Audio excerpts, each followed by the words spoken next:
the record in case CR 23-1391. This is the people of the state of California versus Carlos Dominguez. And we're now ready for the evidentiary phase of this trial. So I'll turn to Prosecutor DeMora. Do you have a witness you'd like to call? I do, Your Honor. The people will call Maria Breaux. Okay, let's get Ms. Breaux.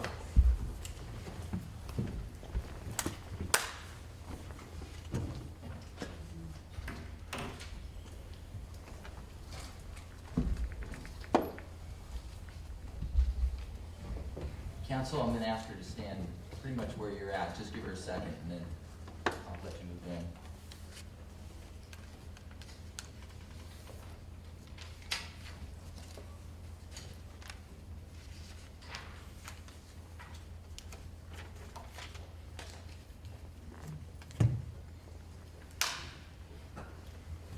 Good afternoon, Ms. Breaux. Come on in and stand here at the podium. Thank you for being here this afternoon. I'm going to ask the clerk to administer an oath to you, and after you take the oath, then I'm going to have you sit in the witness stand, and then we have 2 lawyers to ask questions. Please raise your right hand. You do solemnly swear the testimony you're about to give and the cause now pending for the court shall be the truth, the whole truth, nothing but the truth? I do. Thank you. Please be seated.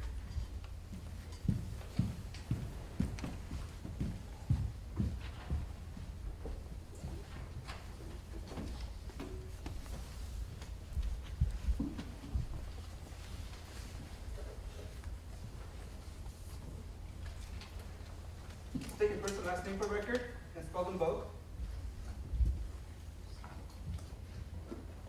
Ms. Breaux, if you could state your first and last name and then spell it for the record.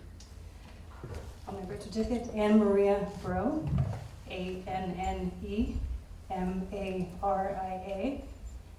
and Breaux, B-R-E-A-U-X, and I also go by Maria Breaux. Okay, thank you. Mr. DeMora, direct exam. Good afternoon, Ms. Breaux. Good afternoon. Ms. Breaux, if you could just tell us a little bit about yourself, who you are, who you're related to. I live in San Francisco. I'm 56, will be 57 in December, and I make my living as a writer, marketing writer, as well as a filmmaker. Would you like to know anything beyond that? Well, let me ask you, I mentioned who you're related to. Did you have a brother? I did. Who's your brother? I have 2 brothers. Do you have a brother named David? I do. And who's your other brother? My other brother is Joseph Breaux. And you know why we're here today talking about David, correct? I do. So I'm going to show you 2 pictures, People's Exhibit 55A and 55B. All right, approach, Your Honor. Okay.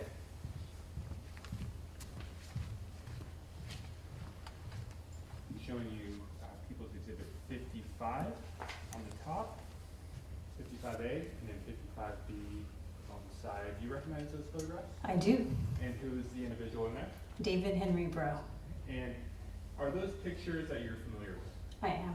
Did you take those or did you have those at some point? I did not take them, but I have both of them. And is this, in life, was this a fair and accurate depiction of David? It is. Thank you.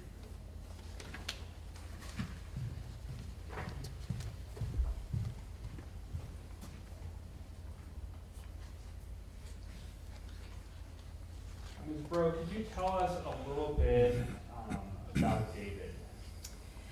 Yes, he's my so-called little brother. He was 6'2", and we grew up in the same house, same parents. He is 4 years younger than me. We both went through the same schools. We grew up in Doherty, California, in Southern California, and I left there in 1987 to attend Stanford, and he also went to Stanford 4 years after that.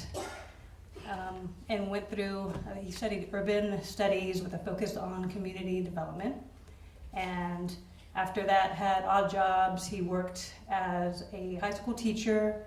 He worked in a sporting goods store. He also worked with at-risk youth as a case manager in Los Angeles, and had a couple of different relationships during that time. After college, he graduated. He took kind of a longer route and graduated in 1998 after which he went to go take care of our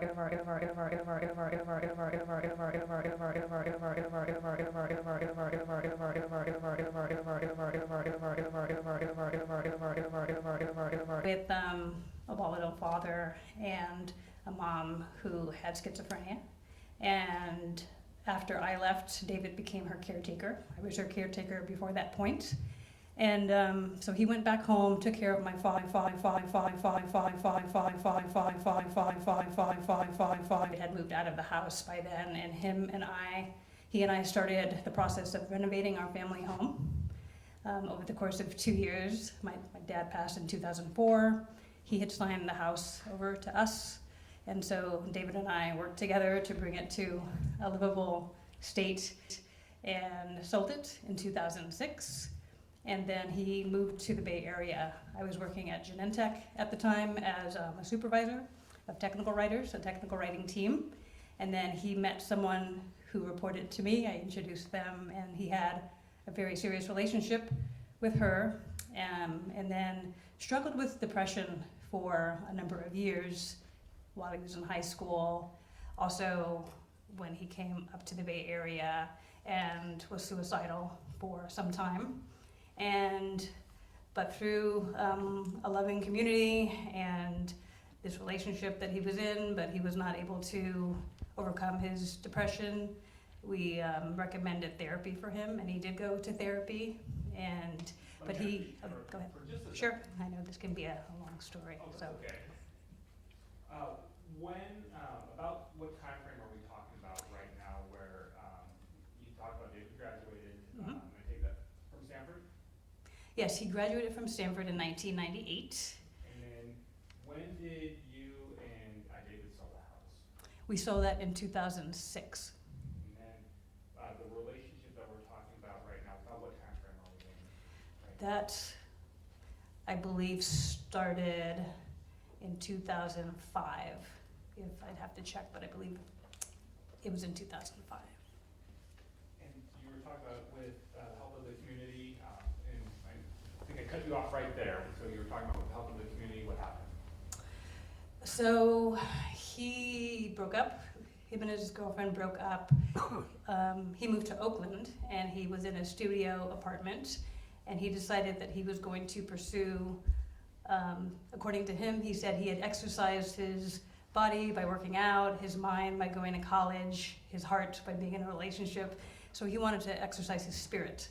So he spent about a year and a half doing deep research into Western religions, Eastern religions, and philosophical thought, and looking at YouTube videos, reading books, and he came across a TED Talk by Karim Abou Najm, who's a religious scholar, British religious scholar, and she had a TED Talk on compassion, and about how she was kind of calling different institutions, communities, individuals to place compassion at the core of their values and their belief system, and that spoke to David. And so he continued about his life, but he thought, I want to do something compassion related. But at the same time, he was having health issues. And one day, he kind of had a blackout and ended up in he called his friend, and his friend called an ambulance, and he ended up in a psychiatric hospital in San Leandro. And while he was there, he realized he was okay, and that he would devote the rest of his life to raising awareness of compassion. So I want to use that to ask you about, did David have a nickname that you're aware of? Yes, What was that? compassion guy. And do you know where or how or when he got his nickname? On the way back from the psychiatric hospital, he called a friend, Davis, and his friend Josh said, yes, you can stay with me.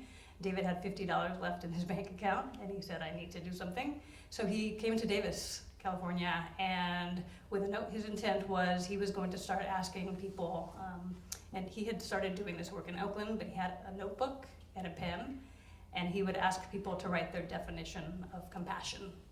And so he did that from June 3rd, 2009 until his passing, and that's how he got to be called Compassion Guy in Davis.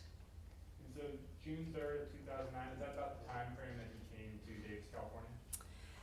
That's the time he started collecting definitions in Davis. He came in May 2009.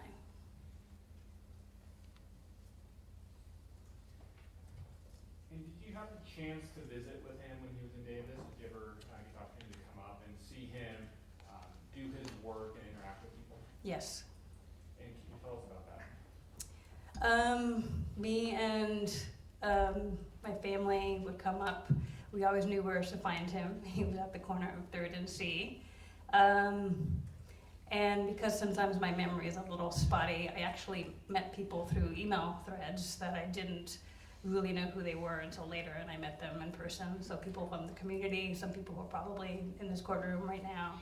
And David made a lot of friends, and he brought some of them to San Francisco. Since I'm a filmmaker, he would come to see my movies, and he would bring friends from Davis. And so through that, I got to know some of the people in his sphere and people who later helped him with his compassion work. When you say he was usually located at 3rd and C, are you talking about the intersection of 3rd Street and C Street in Davis? That's correct. You said you always knew where to find him. When you were with him, is that sort of the area of downtown Davis that he would stay in and interact with members of the community? That's correct.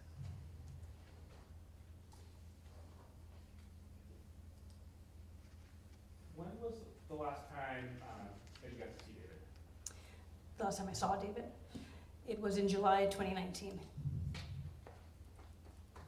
Did the two of you keep regular contact in between when you were actually able to see each other? Yes, we did. How so? Through either, in various means, he sometimes had a phone, sometimes didn't have a phone. It was either through phone calls, texts, Twitter messages, or Facebook messages. But it's fair to say that during that time, you were always sort of seeing what his work was doing, keeping track of him, and just staying connected. That's correct.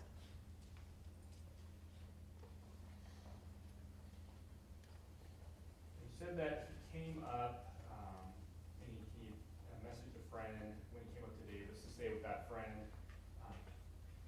Was he housed or unhoused when he was in Davis? He was technically homeless, but not on the street until, as far as I know, 2018. And until that point, he was either couch sitting, house sitting, making use of the interfaith rotating winter shelter. So was inside, and as far as I know, he wasn't outside until 2018. And do you know, did he prefer to live outside amongst the community, or was he actively looking for stable housing? You know? He was actively looking for stable housing after a certain point. I should also add, he was for 1 year on a tour around the US called the Compassion Tour. And each month someone would host him and he would give talks and had his notebook set up at an appointed bench in that city. But it wasn't until sometime during the pandemic where he actively sought to go back inside full time. In 2023, do you know where he'd been staying? I believe he was staying outside.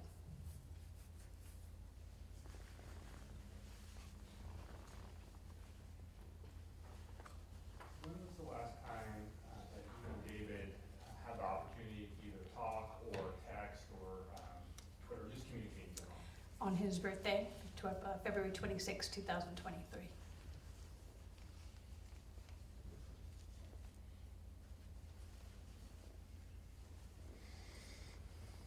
And on April of 2023, April 29th, did you receive news about David?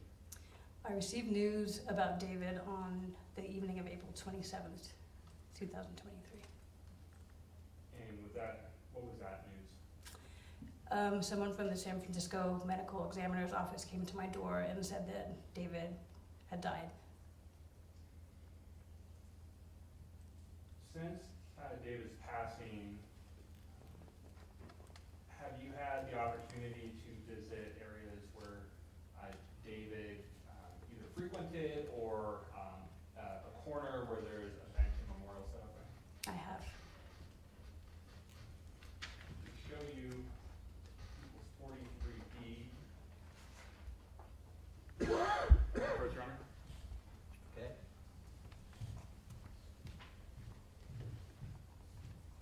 Breaux, do you recognize People's 43D? I do, And how do you recognize that? at the compassion bench. And so you're familiar with this area? I am, Is that in the city of Davis and County of Yolo? it is. And is that picture of 43D, is that how Compassion Bench looks in honor of David? It's covered with flowers, and yes, it is in honor of David. And you've had the opportunity to visit that area? I have.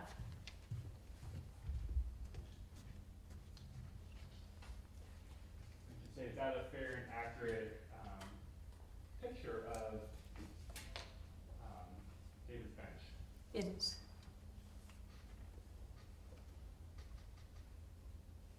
Thank you, Mr. Breaux. No further questions, Your Honor. Okay, thank you, Mr. Demora. Mr. Hutchinson, cross-examination. I do not have any questions for this program. Thank you, counsel. Ms. Breaux, appreciate you coming in here and testifying. Have a great day. Thank you, you too. Thank you. Mr. Demora, do you have a witness you'd like to call? I do. People would call Aiden Reynolds. Okay, thank you.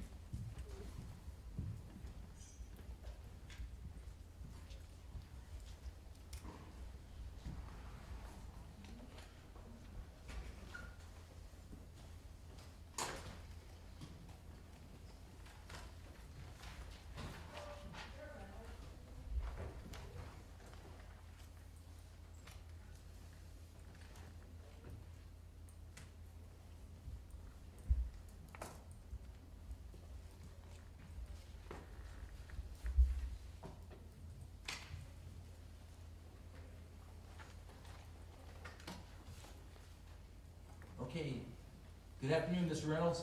Come on in and stand at the podium here in the well. Thank you for being here. Hi, thank you for having me.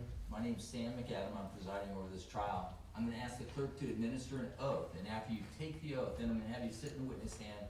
We have 2 lawyers to ask questions, okay? Okay, understood. Please raise your right hand. You do solemnly swear to about to give and the cause not bring to the court shall be the truth, the whole truth, and nothing but the truth? I do. Thank you. Please be seated.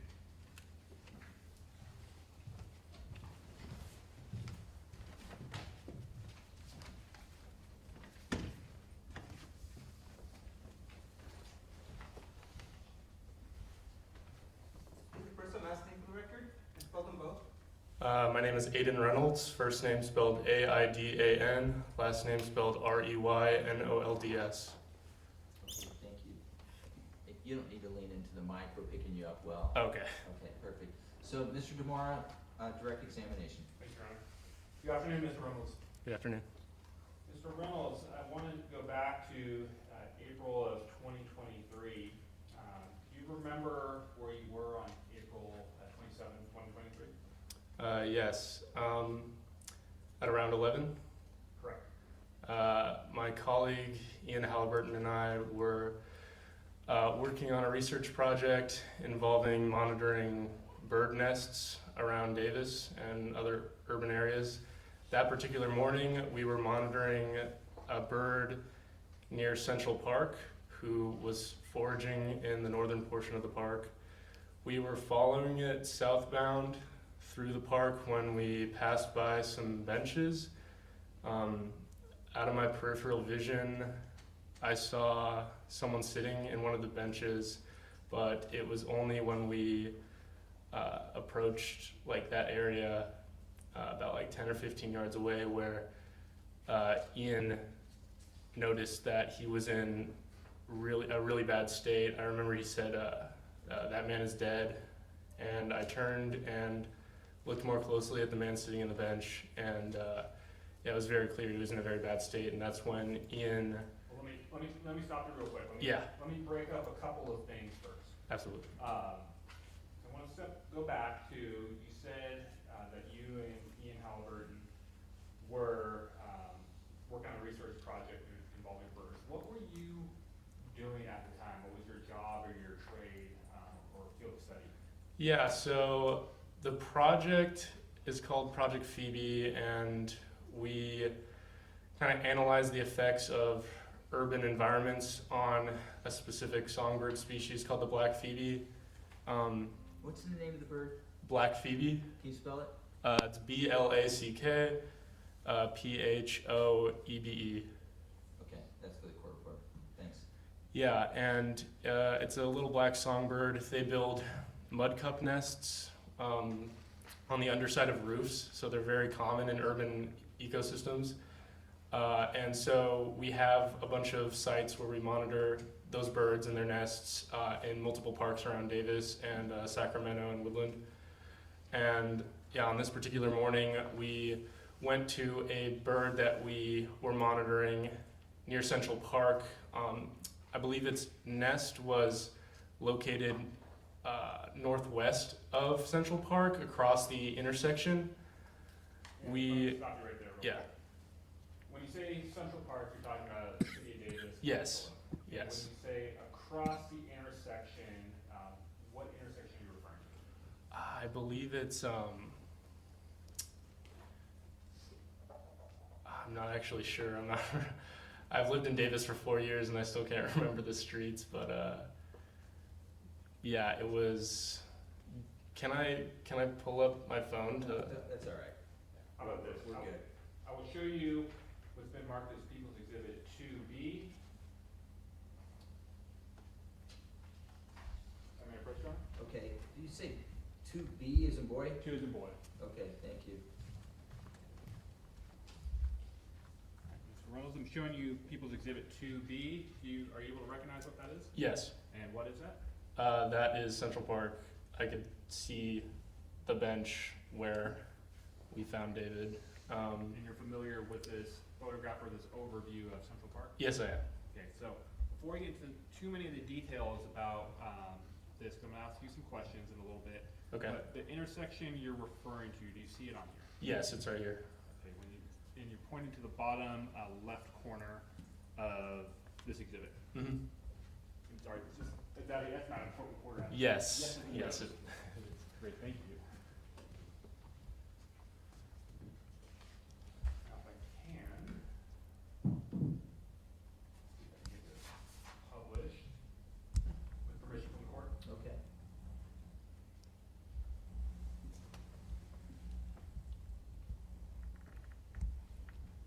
There we go. So you were saying the intersection on 2B is this bottom left-hand corner right there, is that what you're talking about? Yes.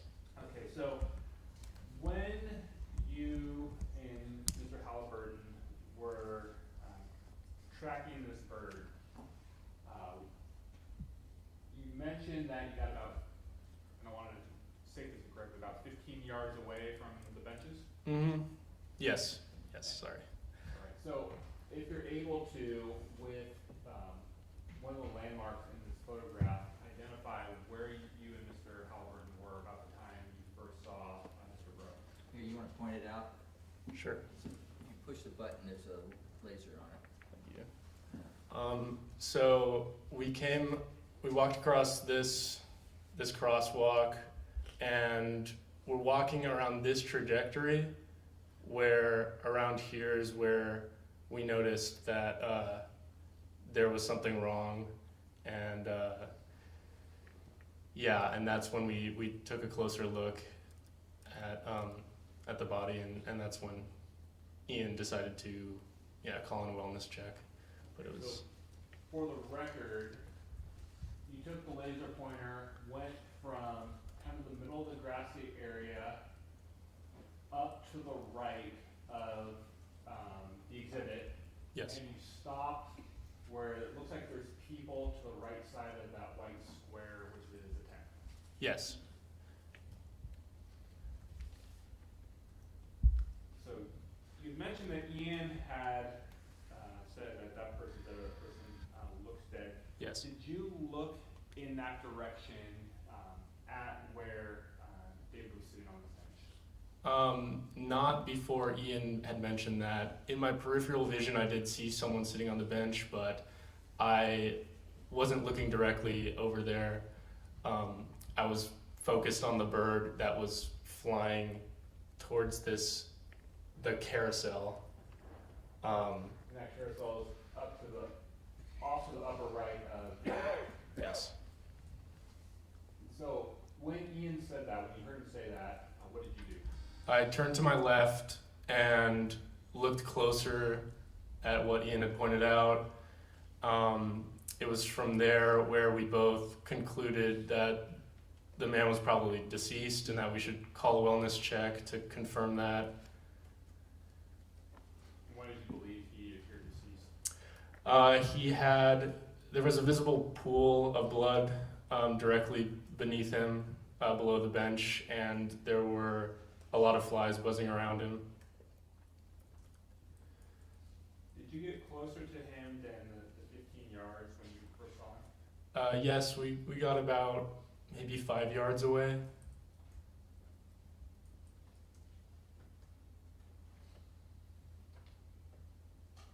Were there any signs of life, such as movement, gasping for air or breath or words, anything like that? No, none whatsoever.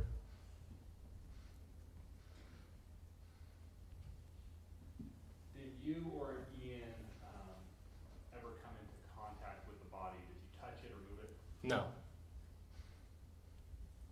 Did you see any items on the ground around the body? No. Did you see any like clothes or backpacks or anything like that? No.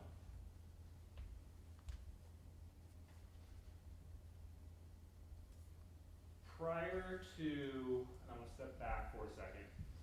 When you saw, Mr. Breaux, when you saw the body on the bench in your periphery, prior to Ian seeing anything, had there been anything to draw your attention to that body?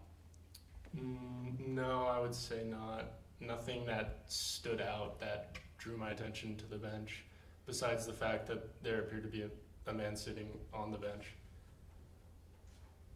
Did you ever hear any struggle or fight or screaming coming from that direction or that bench? No. Did you see anyone lingering in the areas around that body or that bench? No, I believe there was a meeting with some of the administration of that park.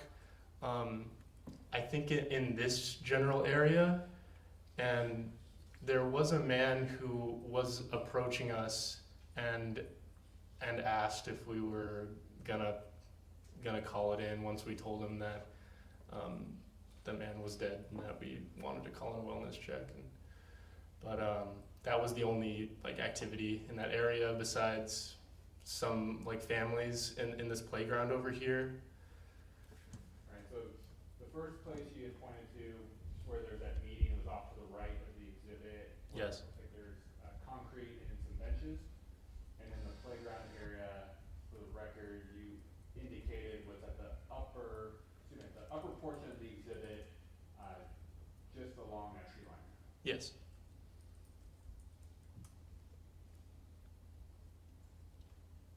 Did you see any type of weapon on the ground, like a knife or a sharp object? No.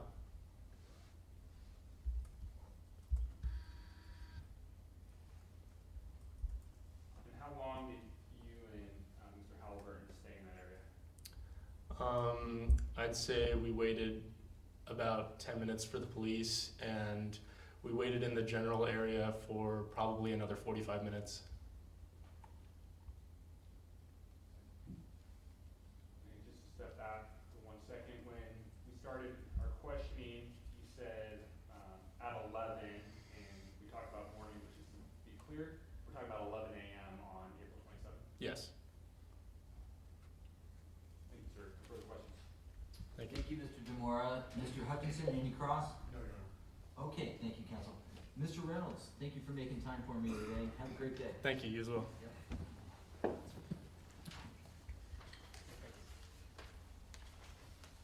All right, Mr. Demora, a witness? People call Ian Halliburton. Okay.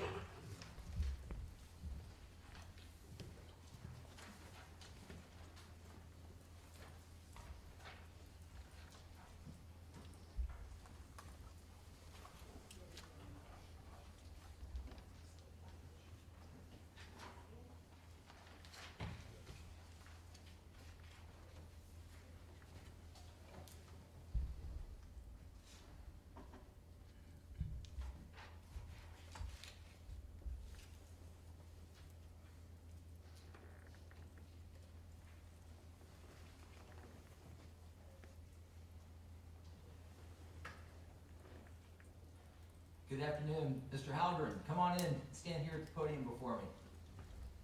Thank you for being here.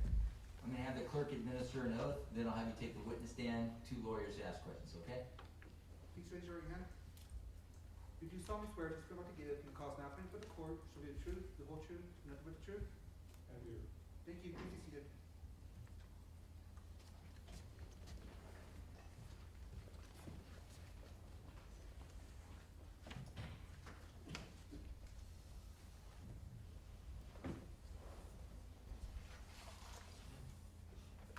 State your first and last name for the record and spell them both.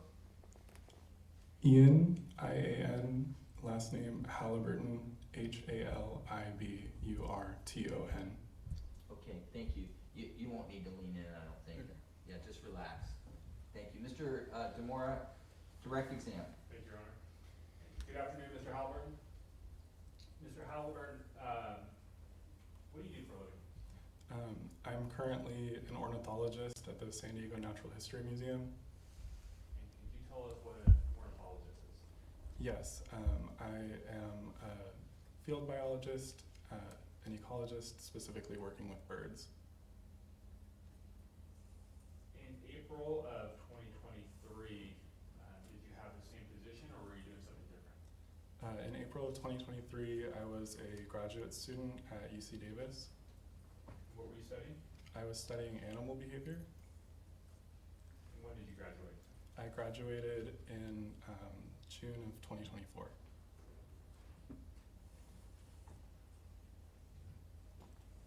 So I want to take you to April 27th of 2023, around 11 a.m. Were you at Central Park in City of Davis, County of Yolo, around 11 a.m. with Aiden Reynolds?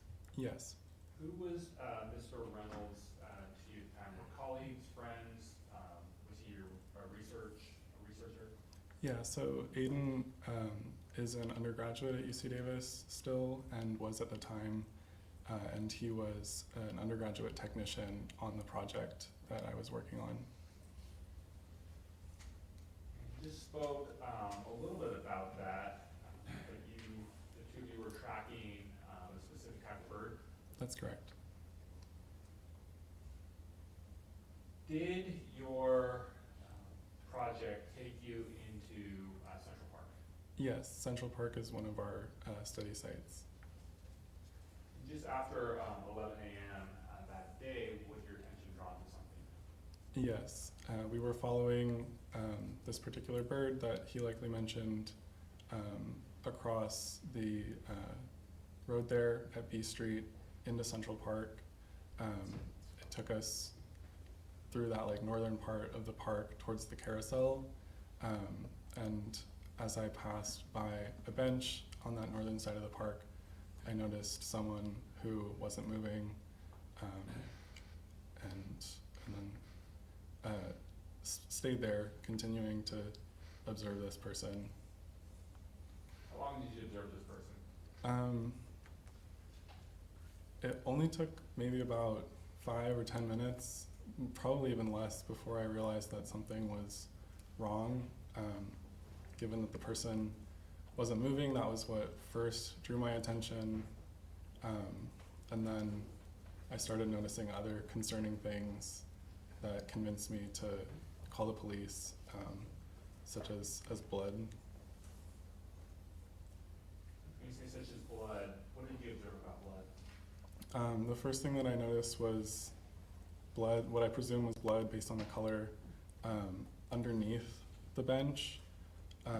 And then as I looked more carefully at the person on the bench, I saw stains on their clothes as well that appeared to be blood. How close, when you first made an observation that something was wrong, about how far away were you? Maybe about 15 feet. And did you get closer when you started to observe more concerning things? It wasn't really necessary. It was apparent from that distance that the person wasn't moving and that there was blood. And during the entire time you were observing this individual, did you at any point see any signs No, I did not. Of course, I realized that in cases like this, people often will like call and request that police check for life, or I don't know what the term is, but that's something that can be done. And I didn't feel competent assessing that myself, but of course with blood, it felt like, you know, something was seriously wrong. And based on those observations, is it fair to say that you and Mr. Reynolds, you didn't touch the body or do anything, you called it? That's correct. We stayed about that same distance or more the entire time. Did you see anyone else prior to the police getting there? Did you see anyone come up to the body, touch the body, move the body, anything like that? I did not see anyone interact. There were other people in the area, and their attention was directed towards the body as well. I noticed things and, keeping roughly that same distance, asked these people, you know, if they had noticed the same things and if they had called the police already, and no one had called the police. Did you, from the distance, from your vantage point, did you see anything, any items on the ground around the body that we now know is David Breaux? No, I did not.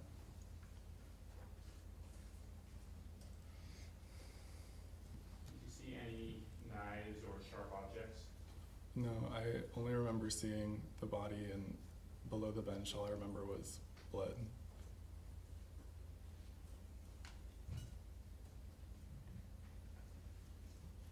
Thank you, Mr. Howard. No further questions, Your Honor. Okay, thank you, Mr. Demora. Mr. Hutchinson? No questions. All right, Mr. Halliburton, I appreciate your time. Thank you, have a great day. Thank you. Okay, Mr. Demora. We'll call Sergeant Antonia Diaz. Okay, let's get the sergeant.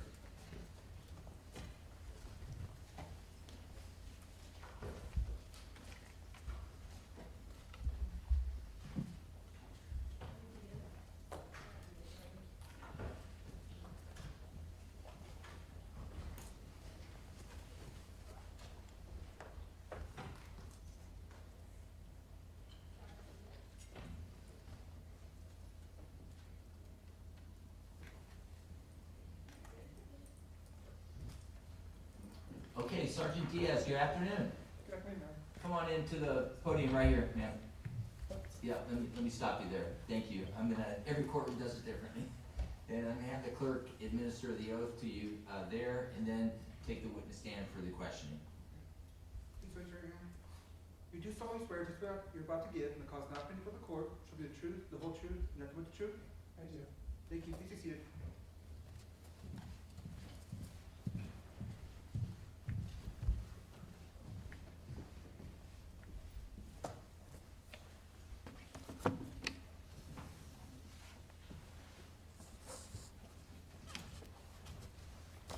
First and last name for the record.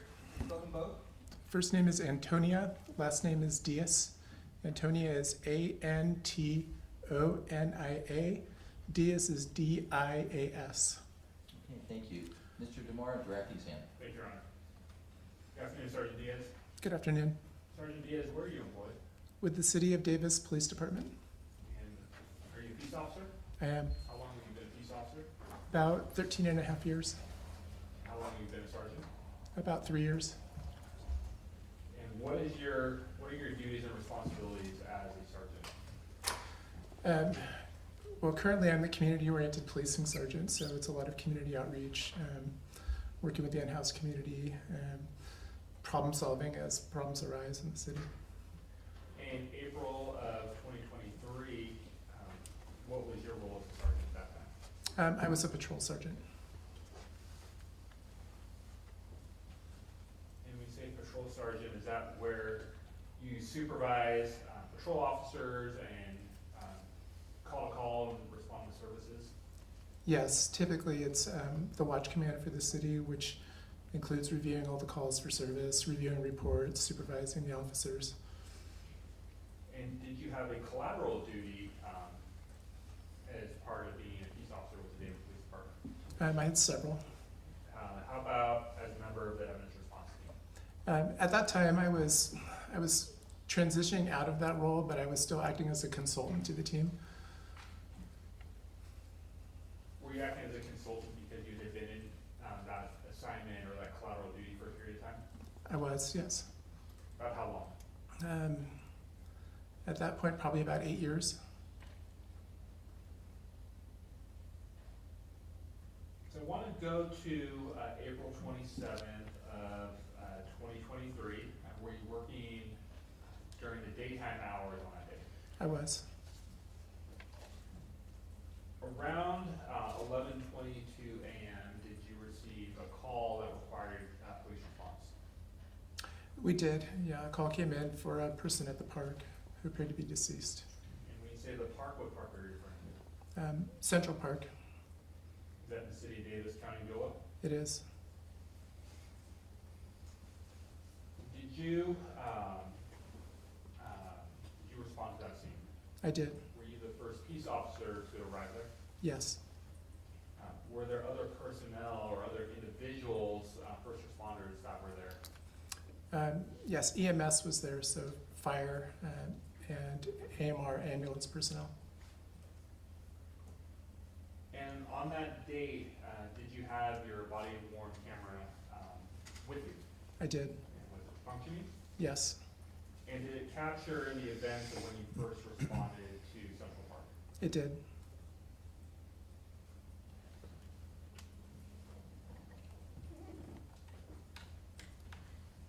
Show you just a still shot of People's Exhibit 3.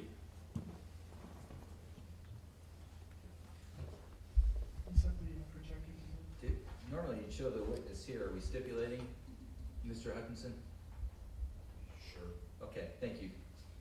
All right, you can go ahead and publish that. Thank you.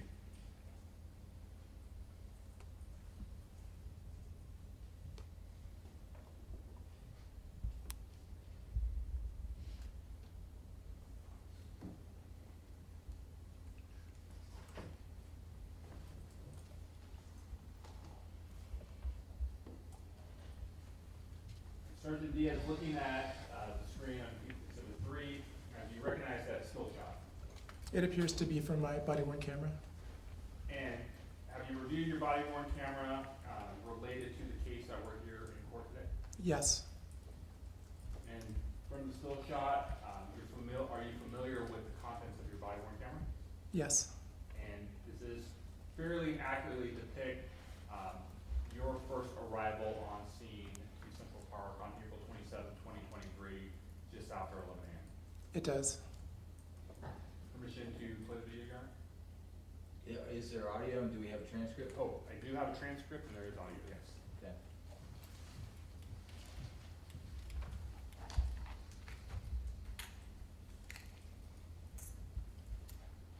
Let me instruct the jury and the court reporter. Throughout this trial, we may watch video and or hear audio. The actual evidence is the video that you're watching with the audio. To assist you from time to time, but perhaps not in every case, it'll be a video by video, I'll make a judgment call. And we may hand you a transcript. And that's what we're doing for this one. The transcript is merely a tool. It is not a piece of evidence. And it likely, almost probably, will not go into the jury deliberation with you. I always hesitate to hand out these transcripts because human nature is to put your head down and to read the words on the page. But I just told you that the actual evidence is up on the screen. So, just be mindful. You have a transcript and it's there as a tool and you can read it and keep looking up, making sure you're observing the video. I'm spending a little bit extra time because we may have other videos, and so I'm just kind of walking you through this. And I'll remind you also, I may not always give you a transcript, but this one we are giving a transcript. And then the second rule I want to advise is that the court reporter will be relieved of transcribing any video or audio tape, and that goes for every video and audio used in this trial. All right, with that, Mr. DeMora, Carry on. Thank you, Your Honor.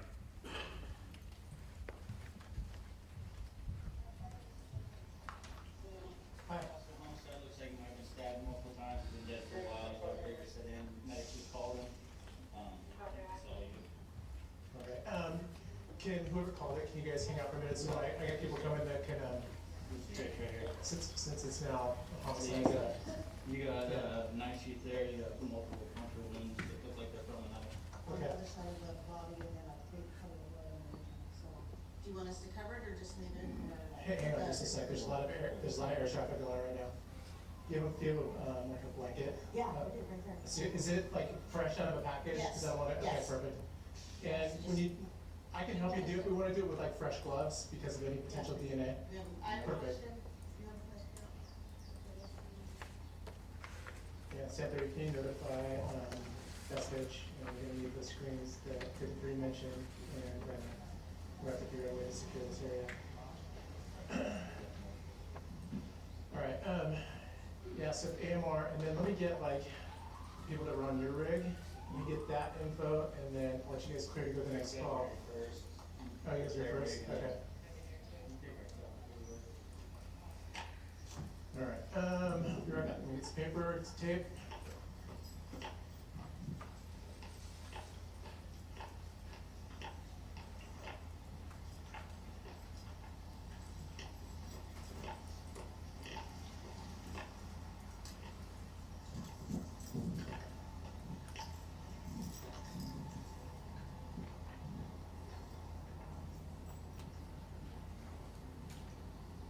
Next up again, it said, put your cars up on the lawn, and let's see if we can like shield it for now with the cars. I'm gonna do the same.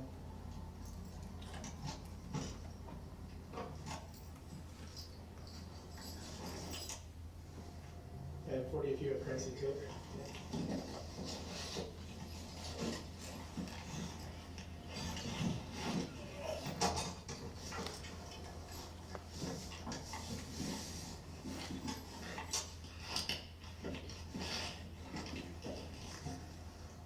Okay.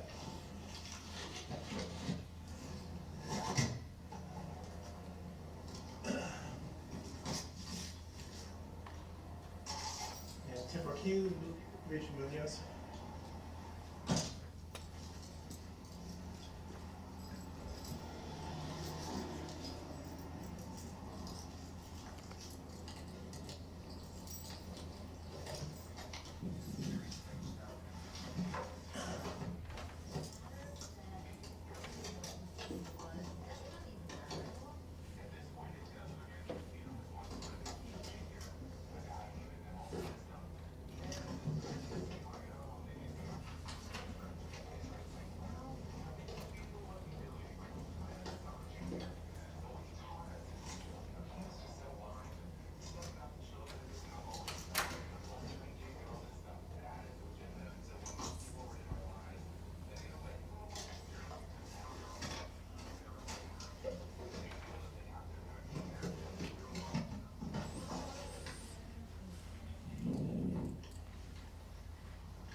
Sergeant Diaz, was that a clip from your body camera, or was that the full body camera from April 27th?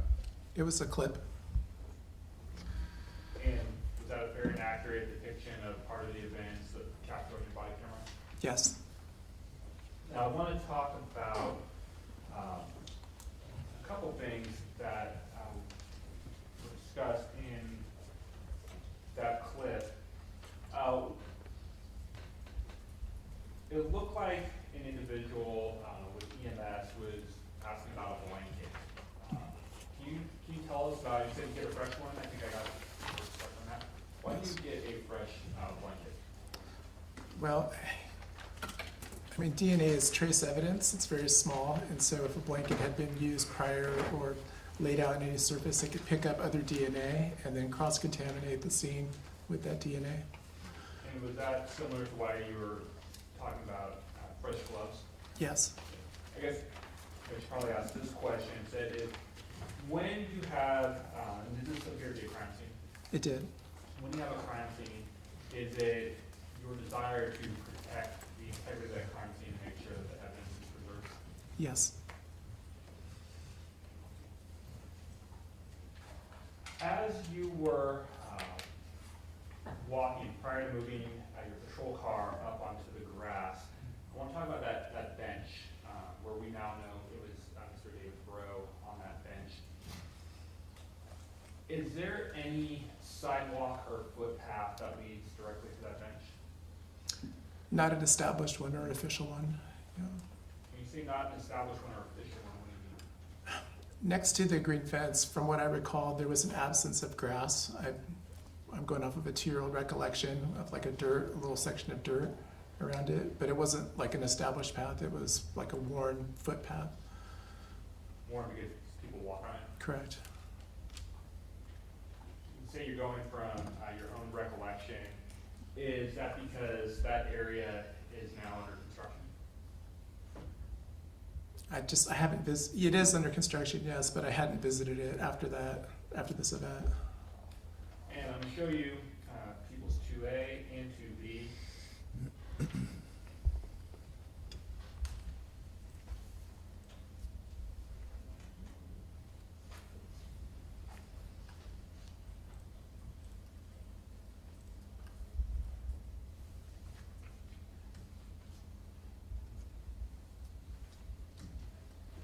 Permission approach. Okay.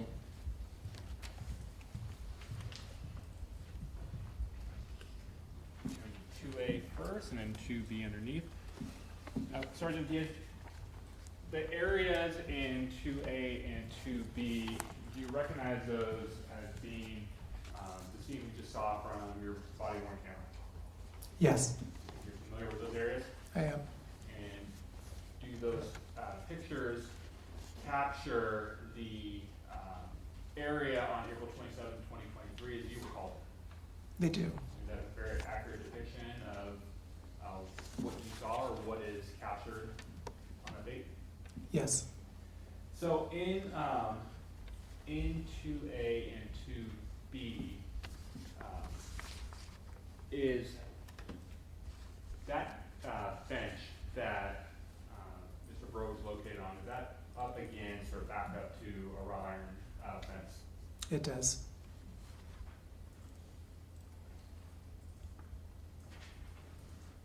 And are you able to tell or estimate, based on, I believe, 2B, where the nearest established sidewalk is?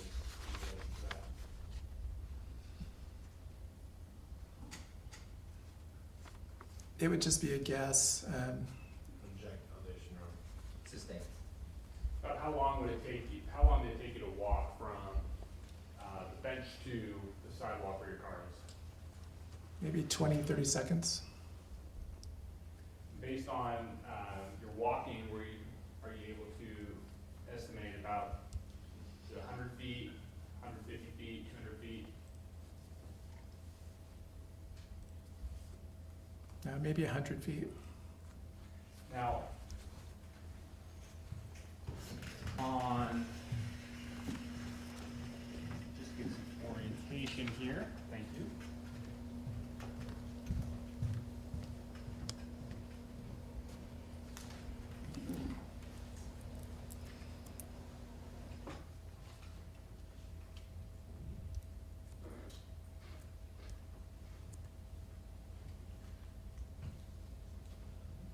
So we're looking at 2B, equals 2B. On the left side of the page, of the exhibit, what street is that? On the left side is 5th Street. And on the bottom, what street is that? B as in boy. Which direction is north based on this photograph? It would be towards 5th Street, to So, the left. looking left, Yes. and then that would make east the top of the page, Correct. and south the right. Yes. and west, the bottom. Thank you.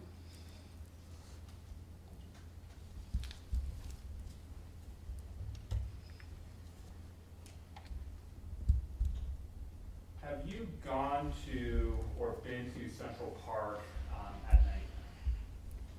Yes. And I want to focus specifically back in April 2023. Did you ever do patrol at night? Not in many years. Have you ever been to that area at night? I have. Do you recall the lighting in that area where Mr. Breaux is located back in 2023? Not specifically, I don't. In Central Park, at least the northwest, or the northern portion of it, is that an area that is well lit, that is bright? I don't recall.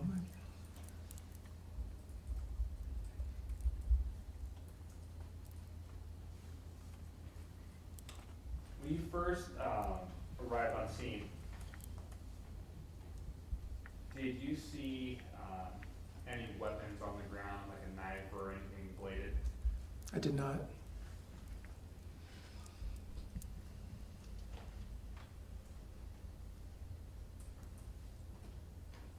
Thank you, Sergeant. No further questions?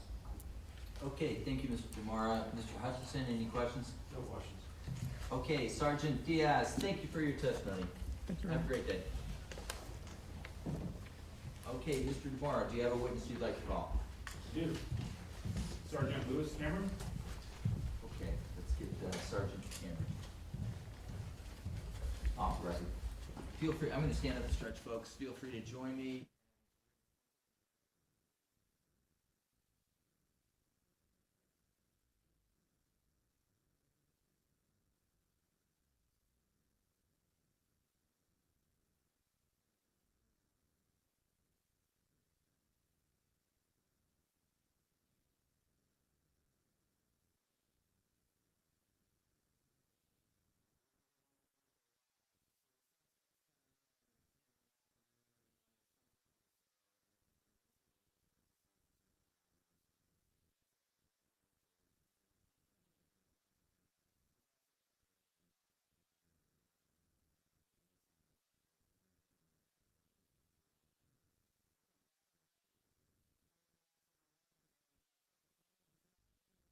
And you can stand at the podium. Thank you for being here. Sir, I'm gonna have the clerk administer an oath, and after the oath, then the witness stand. please raise your right hand. Did you solemnly swear to about to give the cause not being for the court, shall be the truth, the whole truth, and nothing but the truth? I do. Thank you. Please be seated.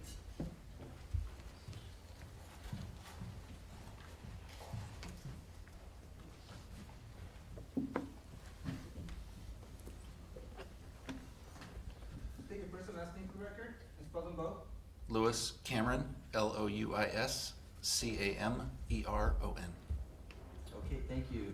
Mr. DeMar, direct. Thank you, Your Honor. Good afternoon, Sergeant Cameron. Afternoon. Sergeant Cameron, are you currently employed as a peace officer at the rank of sergeant with the West Sacramento Police Department? I am. And in April of 2023, were you also a sergeant with the West Sacramento Police Department? Yes. As a member of the West Sacramento Police Department, did you have a collateral duty at that time? Yes. And what was that? That was a UAS or a drone operator. Okay, when you say UAS, what does that mean? Unmanned aerial system. And is that where you're able to operate a drone and fly and take videos and pictures of that? Yes. On April 27th of 2023, actually, let me step back. Do you have to go through a certification process to be able to operate a drone or a UAS? Yes. And did you complete the courses and the requirements necessary to do that? Yes. Are you familiar with FAA regulations and things like that on how to properly operate it? Yes. And your department recognizes you as a drone operator? Yes. So did you get called on April 27th, 2023 to assist the Davis Police Department for potential homicide that they had at Central Park? Yes. Did you bring your drone with you? I did. And what was the purpose that you were brought out there? One, they wanted overall photos of the area, mostly the park, and as well as to search some rooftops that they couldn't necessarily get to on foot. And did you capture 2 still shots with your drone that you turned over to the Davis Police Department? I think there were more than that, but yeah, I captured some still shots, yes. So I'm going to show you people's exhibits 2A and 2B.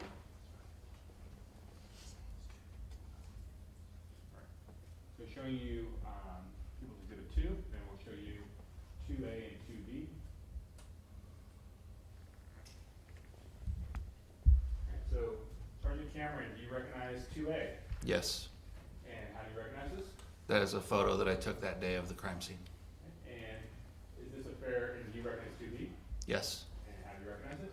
that is also a photo of the crime scene, just a little higher up and a little bit further back. Did you take that picture? Yes, And are both those pictures fair and accurate depictions of what you captured with your drone on April 27th, 2023? yes. No further questions? Thank you, counsel. Mr. Hutchinson? No questions. Sergeant Cameron, thank you for your testimony. Have a great day. Thank you, sir. Thank you. Mr. Marr, next witness. We will call Detective Alex Torres. Okay.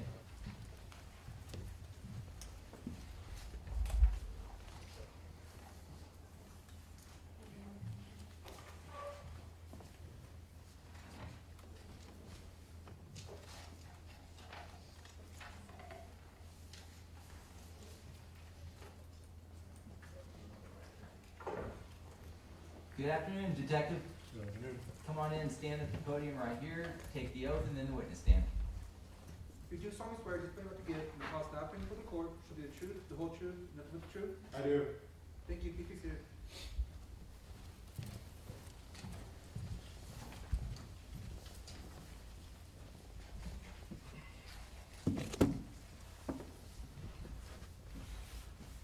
Take your first and last name for the record, and spell them both. Alex Torres. Alex is A-L-E-X, Torres, T-O-R-R-E-S. Thank you. Mr. DeMora, direct. Your Honor. Good afternoon, Detective Torres. Good afternoon. Detective Torres, where are you employed? City of Davis Police Department. What do you do there? I am currently a detective with the City of Davis. So you're assigned to the Investigations Bureau. Yes. In April of 2023, what were you assigned as at that time? At that time, I was assigned to patrol in the position of corporal. And did you also have a collateral duty? I did, yes. What was that? I was team lead of the Evidence Response Team, ERT. On April 27th, 2023, did you respond to Central Park in the city of Davis, County of Yolo? Yes. Why? For report of a male possibly injured and possibly bleeding on a park bench. And did you see that individual on the park bench? I did, yes. Did that individual appear injured? Heavily so, yes. And if so, did the person appear to be alive or deceased? Deceased.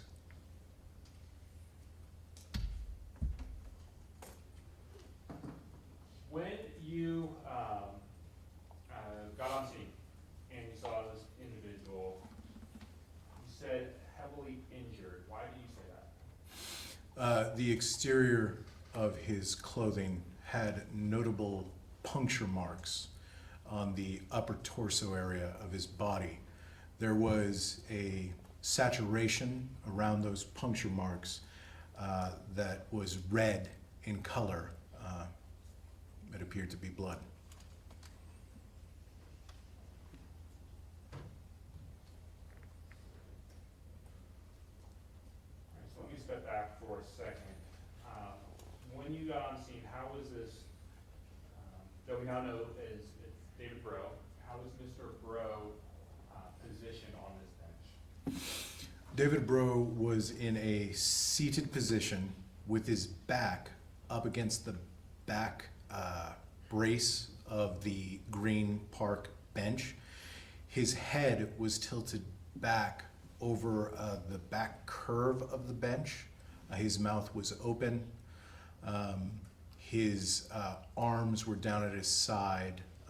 One of his feet, I believe it was his left foot from what I could recall, was flat on the ground, the sole of the foot.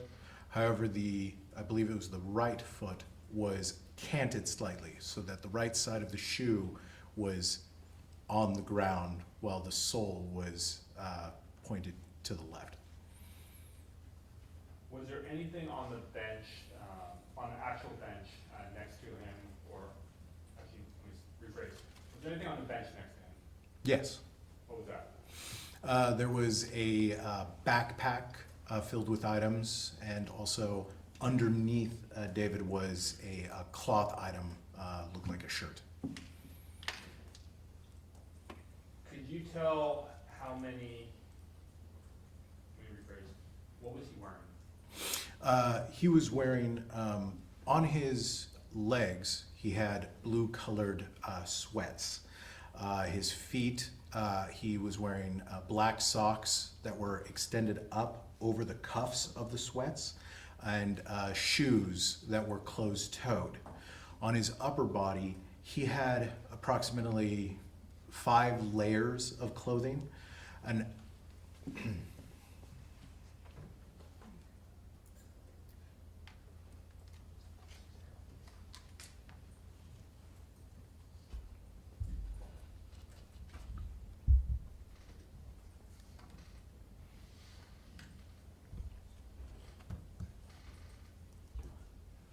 Showing you People's Exhibit 1, photos last 4 of 7360. Wait, hold on. Listen, you've got to either get a stipulation or lay a foundation with the witness first. I mean, I'm welcome to stipulations, and all these have been in discovery, but we have to go through that procedure. Mr. Hutchinson? I'll stipulate. Okay, thank you, Counselor. Showing you People's Exhibit 1, photo 7360. Detective Torres, do you recognize this photograph? yes. And how do you recognize it? This is a photo of David Breaux as I found him on the bench. And what you described as this clothing, is that, in that photograph, are we able to see the photograph, or excuse me, the clothing you just described? Yes, if we could go back to the photo.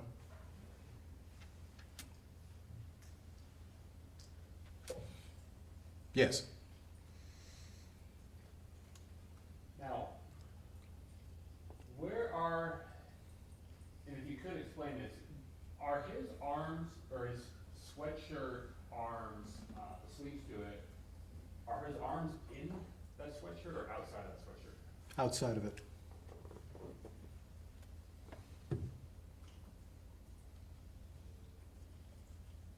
When you were inspecting Mr. Breaux, did you notice anything about whether his clothes were clean or his clothes were dirty? I noted that they were dirty. How so? His pants and his shoes and the exposed socks on his legs had this dusting of brown powder or dirt along the knees of the legs and the socks, as well as on the exterior layer sweater. And there was also red stains around puncture areas of the sweater. When you say this dusting of brown powder and dirt, did you see, was there a consistent color of dirt in that area? Yes. Where? Underneath the bench, there was a circular, not completely circular, but an area that was the same colored brown dirt. When you say a dusting, what do you mean by that? Looked like smearing of this dirt on him, Like, it looked like he had been in dirt. So I'll give you this example. If you were to walk through like a freshly plowed field or something like that, where you get dirt on your shoes and you try to dust it off, it comes off fairly easily. Is that consistent with what you're talking about, or is it something different? This is slightly different, more concentrated in certain areas where it wouldn't just be enough to wring out or fling out the pants to get all that dirt off. It would have to be washed.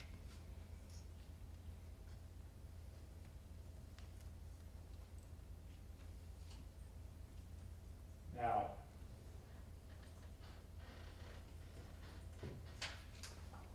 I want to go to, I'm going to transition for a second, let me come back with a few more questions on this. But the puncture wounds that you were describing on Mr. Breaux, from your observation, could you tell how many were in his upper torso area?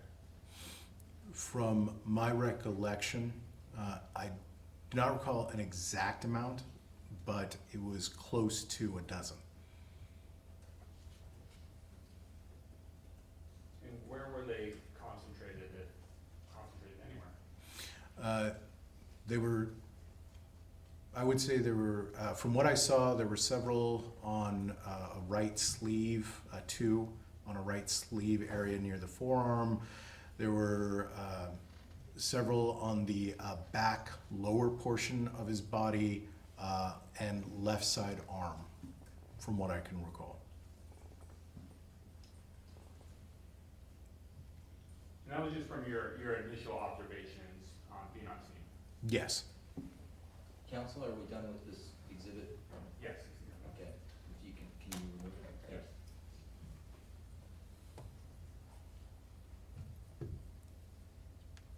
Now, what other observations, Detective, did you make about Mr. Breaux in terms of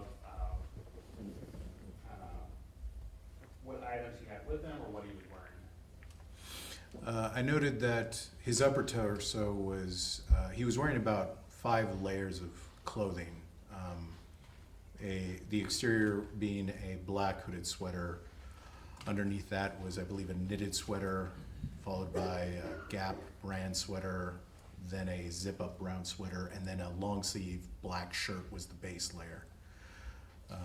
Also, next to him, inside the backpack was a laptop, a wallet, which had his ID and how I was able to identify him out at the scene. Why were the layers of clothes that he was wearing significant to you?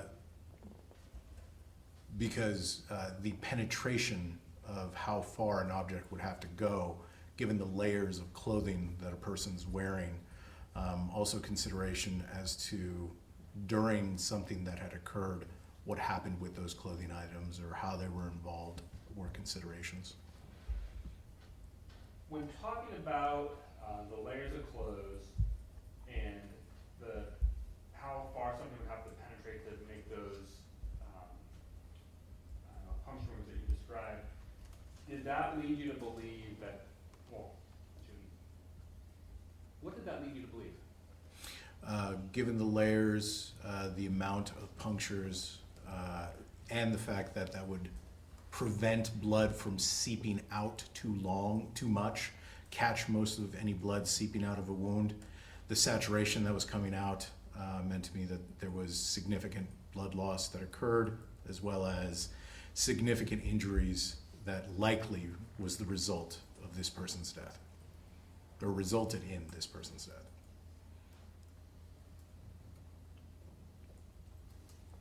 Would you also need a really sharp object to get through that many layers? I would say so, yes.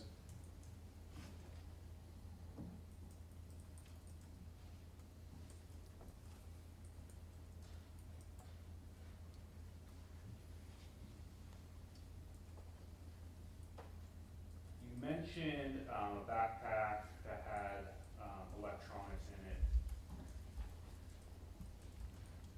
Why was that a significant issue? Part of my examination of the scene is also to try to understand cause, if possible.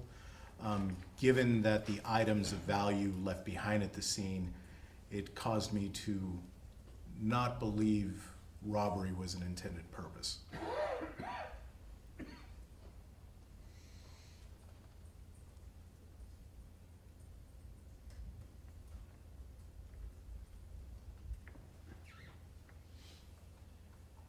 Was there anything that you located on the ground around Mr. Breaux?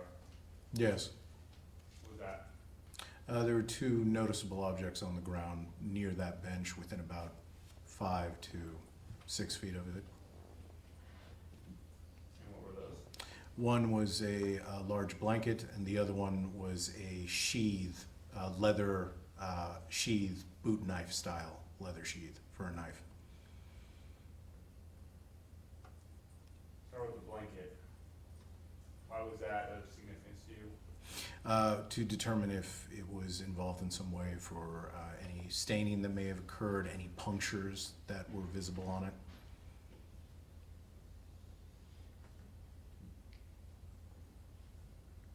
Let's talk about this knife sheath. Where did you first observe this knife sheath? It was on the ground, from my recollection, under the blanket.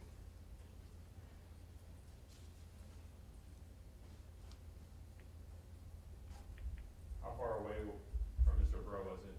Roughly within 5 feet. You say it was leather and for a boot style knife.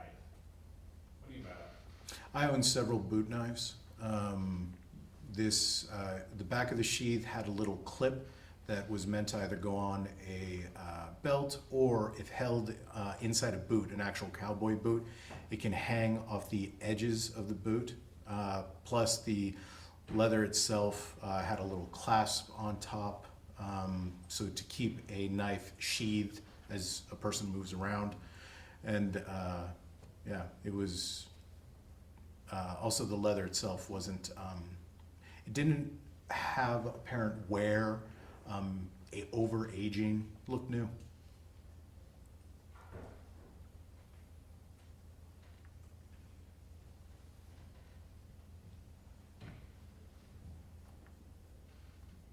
Can you tell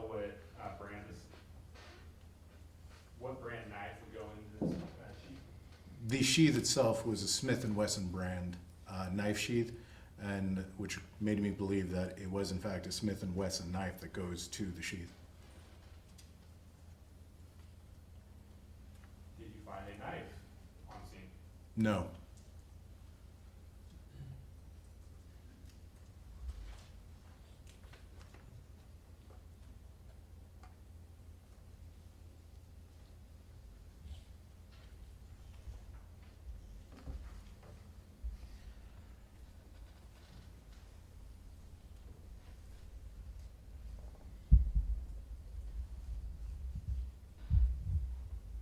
Did you collect the knife sheath?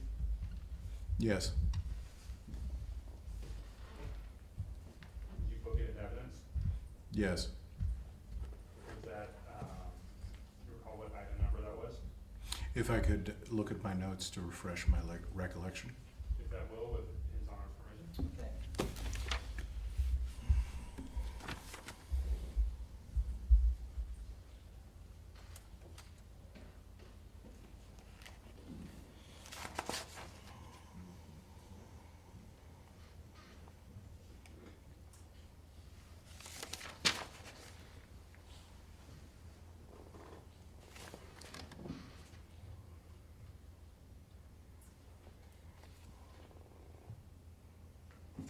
I'm refreshed.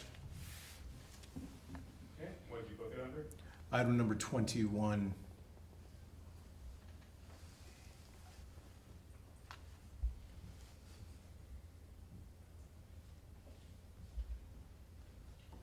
if I may approach the evidence bench, Your Honor? Okay.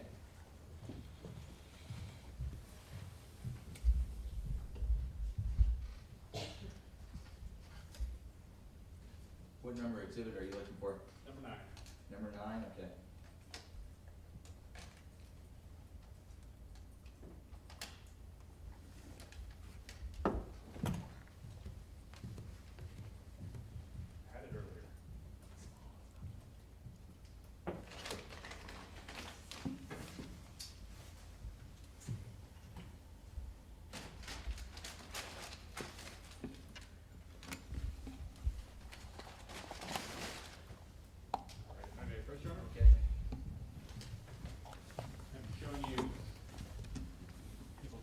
number 9.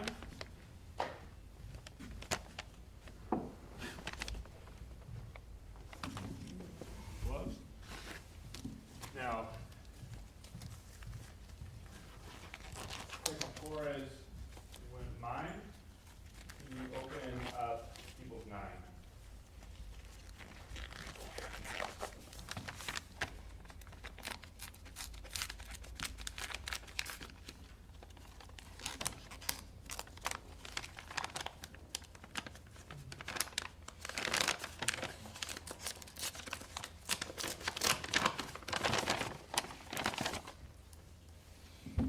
You recognize that? Yes, What is it? this is the Smith & Wesson knife sheath that I located at the scene near David Breaux's body. Okay, and that's the one that we've just been talking about for the last several minutes? Yes, Now, at some point during the investigation into the events that happened on April 27th, 29th, and May 1st, are you familiar with all those dates? yes, Are you familiar with Mr. Carlos Dominguez? yes, You've seen him in court today? yes. Can you point to him and describe what he's wearing for me? It is the gentleman at the second table furthest from me, seated on my right, wearing a dark gray suit jacket, blue tie, and a light gray button-up shirt. Clean shaven, approximate age 25, male. May the record reflect that Detective Torres identified Mr. Carlos Dominguez? He does. And when you're familiar with his arrest on May 3rd of 2023, Yes, were you aware that a knife was recovered from him? yes, Have you seen or inspected that knife? yes. Is that knife that was located, what type of knife is that? It was a double-sided, sometimes referred to as dirk or dagger, Smith & Wesson brand boot knife. Okay, thank you. Detective, I'm gonna stop you, we're gonna take a break, and on the other side, we've got more questions for you, I appreciate your patience. Why don't you sit tight for a second, let me excuse the jury, and then you're free to take a break as well. Ladies and gentlemen of the jury, 15-minute break, we're gonna be in session at 4:30, so whatever you do, if it's calisthenics or whatever, be ready to go for another hour, and whatever that is. Don't form any opinions, don't discuss, don't research, enjoy your break, folks, thank you.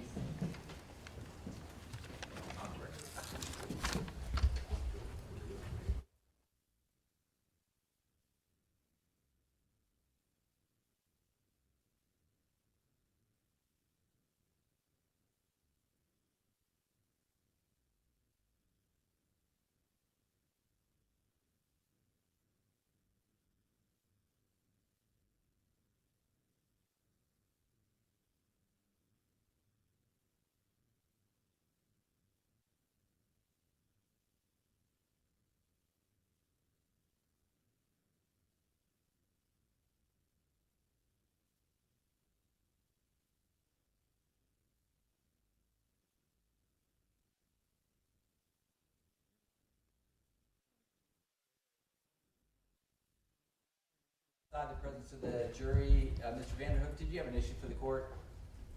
Mr. Demora, was there an issue? No. For the court? Oh, actually, there is a witness issue. Okay, I need to do that right now. Yes, if we could hop in, order it now. Okay.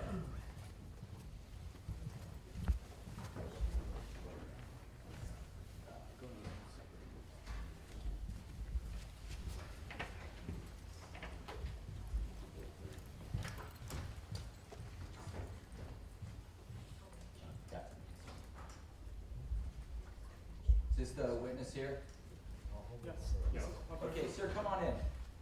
Good afternoon. My name is Sam McGavin. I'm the judge presiding over this trial. My understanding is you have been subpoenaed, court ordered to come to court today. Thank you for honoring that subpoena.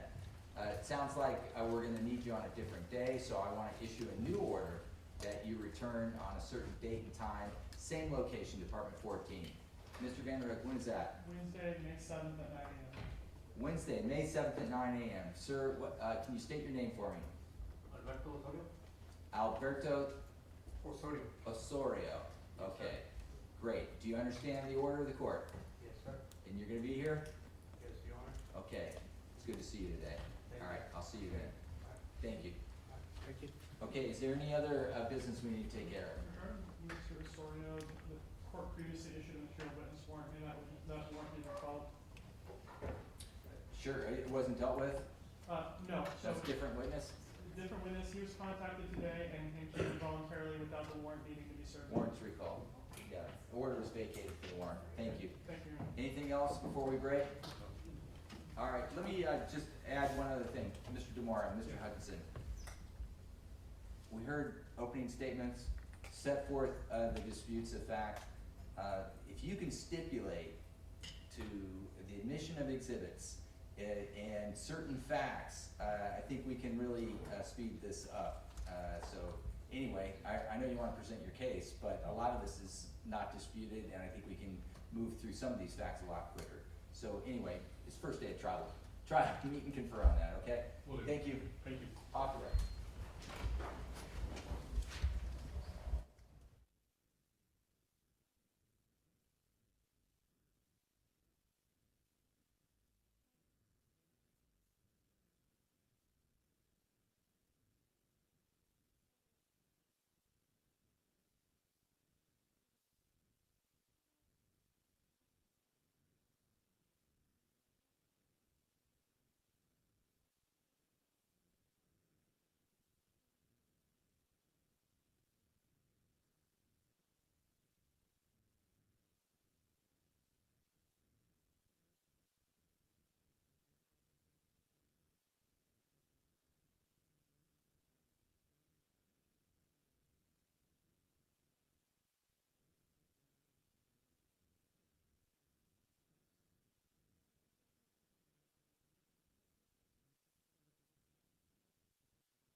the record. In case 23-1391, we have, let's see, Detective Torres on the witness stand. He's subject to direct exam. Mr. Moore, carry on. Okay, thank you, Your Honor. Detective Torres, where we left off was, you had mentioned that the knife that was recovered from Mr. Dominguez upon his arrest appeared to match that knife sheath that you recovered on April 27th. Is that correct? Yes. And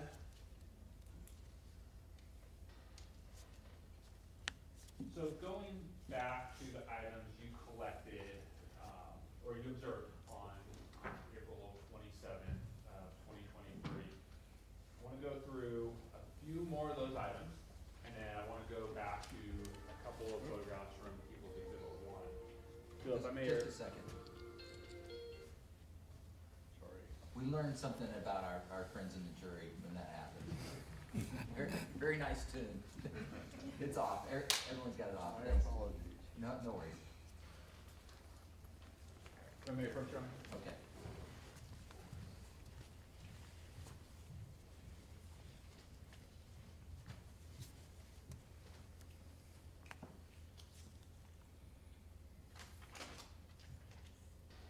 I'm showing you, Detective Torres, actually I should say, did you collect the clothing items that you just described from Mr. Breaux? Yes. And did you book those into evidence? Yes. So I'm showing you People's 52C. Do you know what 52C is? Yes, this is the Gap sweater that he was wearing as one of the layers that day. If you wouldn't mind going ahead and opening that up.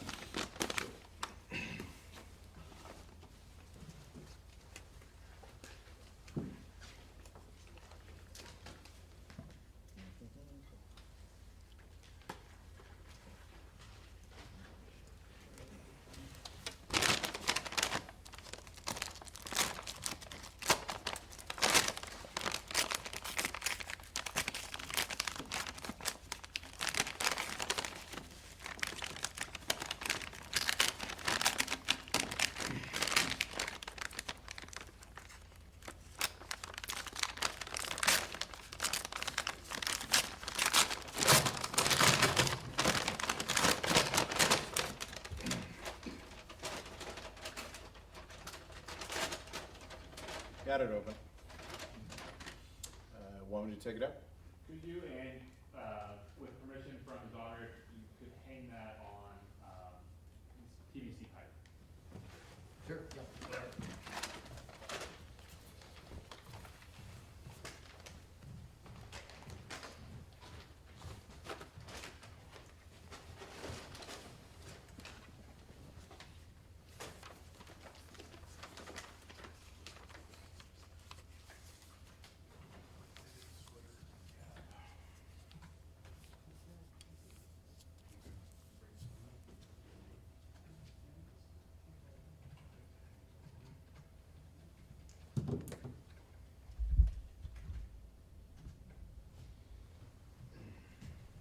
And Detective Torres, while you're up here, do you recognize this exhibit? Yes. And how do you recognize it? From photographs, the fact that I collected it, the packaging, and what I recall of it. And you remember seeing this on Mr. Breaux when you observed him on April 27th? Yes. Is this the actual clothing item that was recovered from the person? Yes. Great. I have another exhibit. Can I ask you, is that the front or back that we're seeing? Currently, you're seeing the front. Okay. Yeah, You want to front. flip it around so we can see the back too? Absolutely.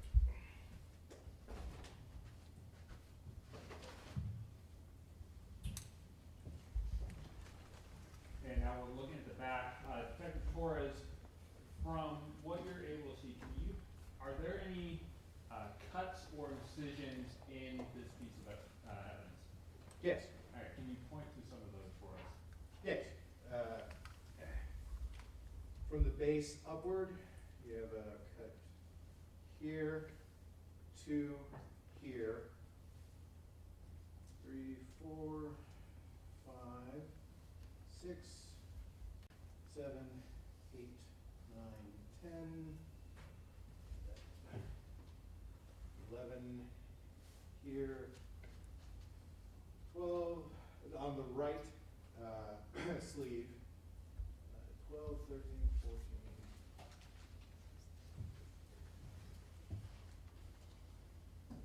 15 is here top. Left sleeve. Yeah. For the rear, that's what I see. And, we can see it for the record, there appears to be a reddish color, on this piece of evidence. Yeah, based on your training experience, is that suspected blood? Yes. If you wouldn't mind, you can put that back in, the exhibit bag.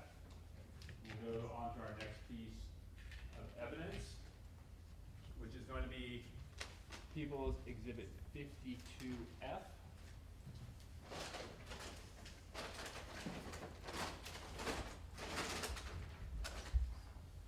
That one.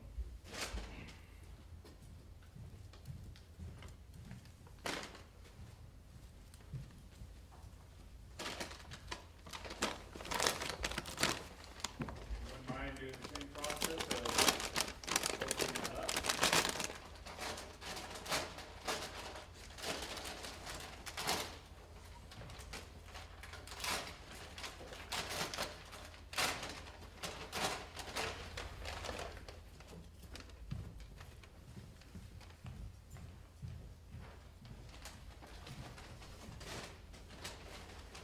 And before you display that, Detective Torres, what is that? This is the black sweater, item number from the original case 29. And are you familiar with that piece of evidence? Yes, How are you familiar with it? I collected this piece of evidence and had it packaged. And you see it on Mr. Breaux on April 27th, 2023. Yes. Go ahead.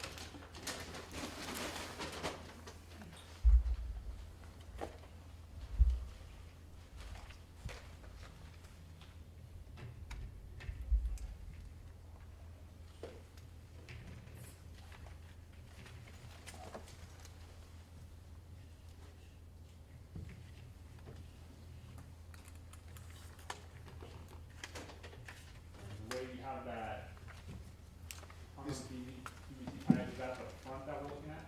Yes. Now, in looking at this, when you describe the 5 layers of clothes that Mr. Breaux had, which layer was this? From my recollection, this is the outermost layer. So, one question I forgot to ask is when we talk about the base layer, where you started out with the outermost layer and went to base, just to be clear, the base layer is one closest to the body itself. Yeah, what was touching his physical skin. And on this, earlier we had talked about some of the dusting and the dirt. Is some of that, what you described, still on this piece of evidence? Yes. On the front. Here. And when you say here, you're referring to the what? The front chest area and stomach area of the sweater. And are you able to see any incision marks or puncture marks on this piece of evidence? Yes. If you could point those out to the jury.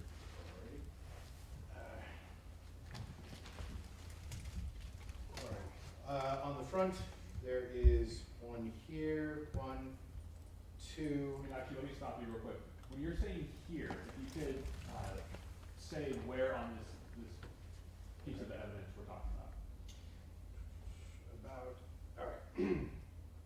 On the front of this sweater, to the left of the double front pocket, there is 3 puncture marks in within a 2 to 3 inch radius of the entry part of the pocket.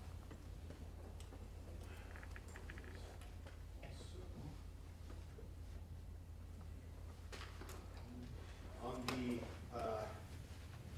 right sleeve, about 5 inches down from the shoulder seam, there's an additional 1, 2, 3, 4 puncture marks on the sleeve. And further down from that, about 5 inches is another puncture mark at the elbow, frame, and on the back.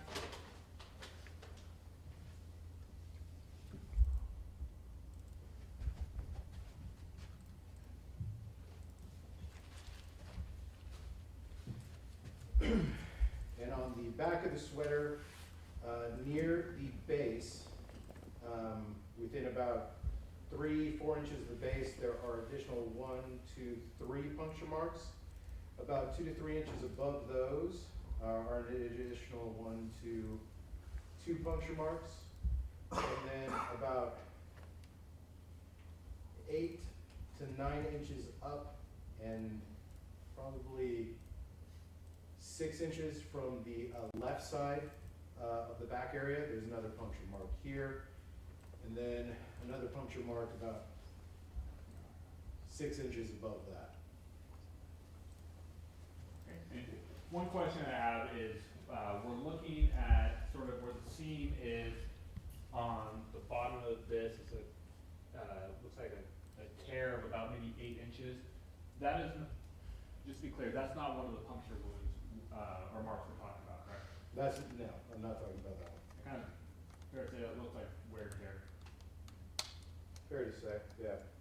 Fraying on either sides, yeah. You wouldn't mind putting that one on? No worries. We'll move on to the next one.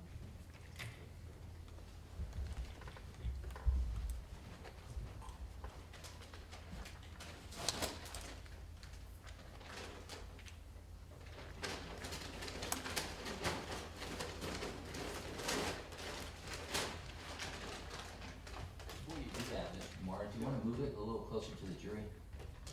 Sure. Yeah. Also, City of Protected Torres. Steps. Yeah. Feel free to get up anytime, counsel, if you need to walk around and take a look. I will hand you People's 52D, 52D.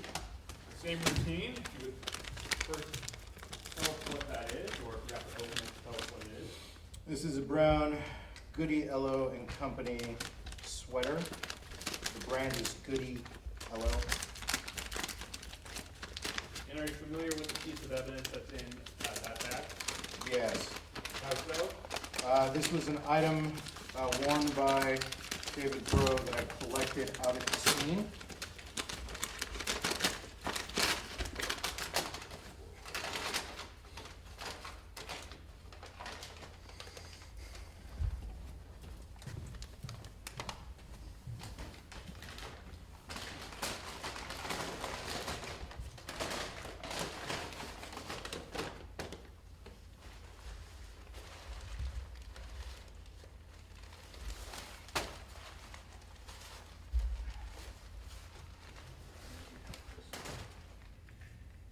You can assist, counsel, go ahead. Thank you. And which layer of clothing was this?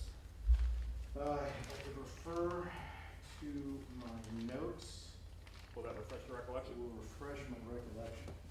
With his honor's permission? Okay.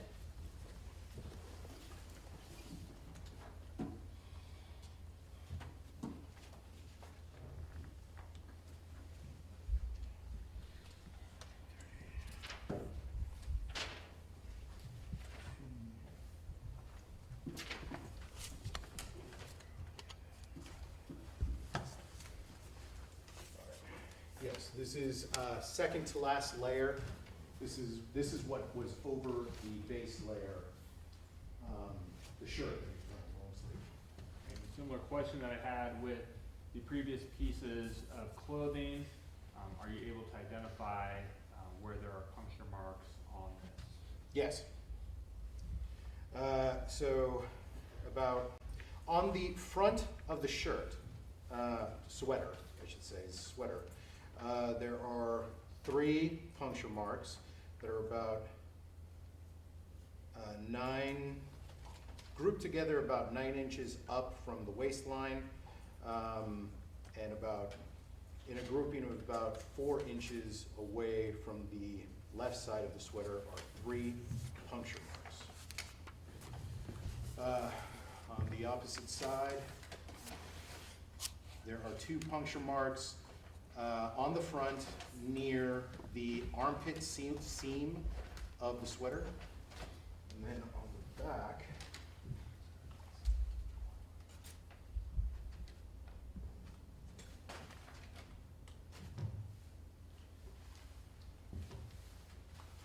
there's a puncture on the right side sleeve near the top.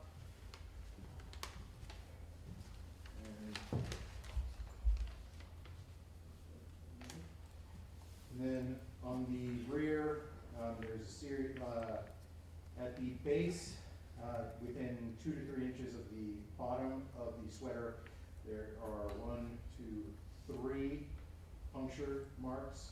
About 4 to 5 inches above that, there's another puncture mark, and above that, within about 4 inches, is another puncture mark. And then near the center, towards the left, is a puncture mark, center back. And then another 3 grouped together near the top right side, where the shoulder blade would be. If someone were wearing this, or additional 3 closer together. And 2 more up at the right shoulder. And in looking at this, same question I had with other exhibits, is we see this is obviously a light color garment, and we see what appears to be red stains throughout this. Based on your training experience, is that consistent with blood? Yes. If you wouldn't mind putting that one away.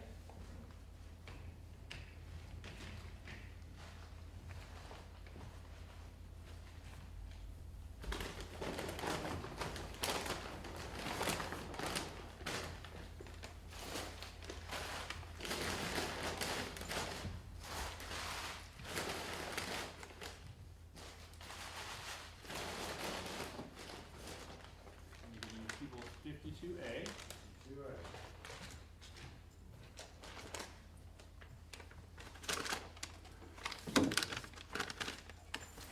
While you're opening that, what is 52A? 52A is from the original case report, item 34, and it is blue sweatpants. And are you familiar with those blue sweatpants? Yes. How so?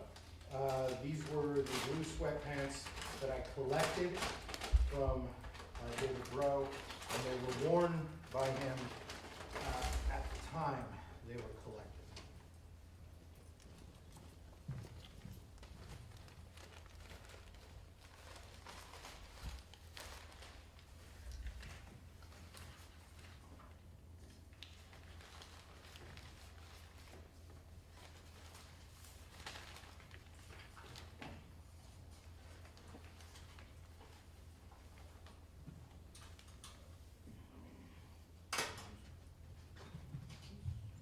So you just rotated this.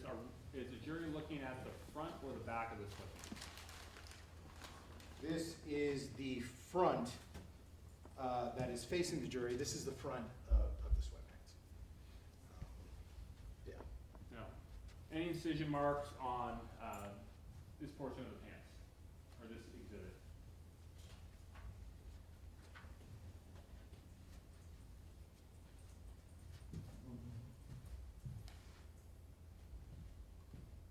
Nope, not that I am seeing. I'm not seeing one on the front or the back. Right now, I want to ask you, looking at, you just rotated it, now the jury's looking at the back, correct? This is now the back. Right, so now, looking at the left leg, what is it that is on the left leg that we're observing? So on the left leg, on the outside area, is brown. Let me interrupt you for a second. Yep. Turn this slightly. Perhaps a better view. Yep. Is brown dust or dirt that goes up and down the leg, heavy concentration just around the knee area and below.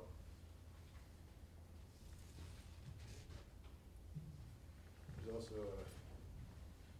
on the left side pocket going down at the front, noticeable dust here, and then here at the bend of the knee area, a circular patch of brown dirt. And you said the bend of the knee, and it looked like you grabbed a different leg. Is that on the right leg? The right leg, at the bend of the knee area, concentration. And was this dusting that you just talked about consistent with the coloring of the dirt that was underneath the park bench? Yes. So I want to, we can switch exhibits now. Wouldn't mind putting that one away. I'll give you another one.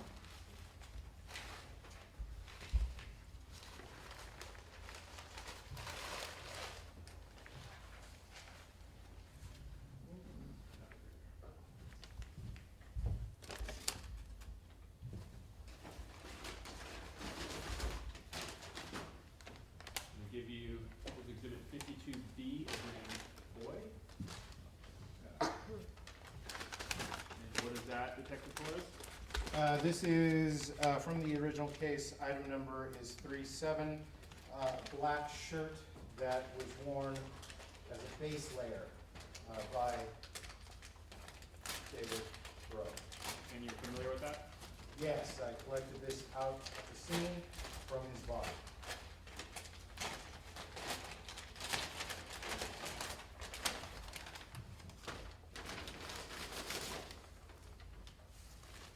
Now, while you're displaying that, when you reference the original case, when you say original case, are you talking about the original, the first case number that was created by the Davis Police Department? Yes, the first case number, which is Davis PD case number 23-1830, actually 1930, 1930, that case. And just for clarity's sake, when there's an incident that takes place, whether it's crime or an incident, does every incident generate a new internal case number by the police department? If it is a police report, yes. If it's an incident, then it just gets an incident number, which is not a police report. But if a case is actually taken, that means an investigation occurring, then a case number is taken. Okay, and so, based on your involvement in the case involving Mr. Carlos Dominguez, were multiple case numbers generated? Yes. Is that just for tracking of evidence, or does that have any significance other than internal tracking purposes? It tends to be focused on a core victim tied to also a core location. But typically it's tied to a core victim that we take an initial police report with. If it turns out that there is another victim and we don't know if there's correlation, we get a second case number. If there's a third or fourth victim, each one gets their own case number until there's a correlation. Once there's a correlation, we choose one of the cases to be the main case report that gets everything. Every single evidence item, every supplement that gets added, and sometimes they get referred to the others. It can be very confusing. So, original case number, just because Mr. Breaux's case was the first one that was open. Yes. Just wanted to clarify. Okay. There is significant biohazard in this, but I'll do my best. Okay, well, first, before we even go into that, I missed it. What was this 52D that we were looking at? This item is a gray long sleeve sweater, which was the base layer worn by David Breaux in the park. It was underneath all the other sweaters collected. When you say significant biohazard in there, is there any concern about bloodborne pathogens or something like that that you think it would be safer to keep it in there as opposed to displaying it? That would be, even though it's dry, that is my opinion, yes. Okay. Given the soap level, what I can see. Well, for that, let's just leave it as is. But is that something that you collected and looked into evidence from Mr. Breaux? Yes.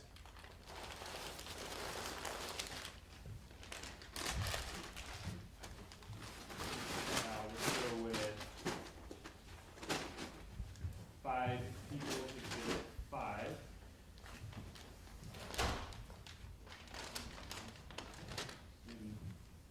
Detective Torres, what is that? This is item number 22 from the original case. It is a red and white blanket that was on the ground near David Breaux. And you're personally familiar with that? Yes, I collected this out at the scene.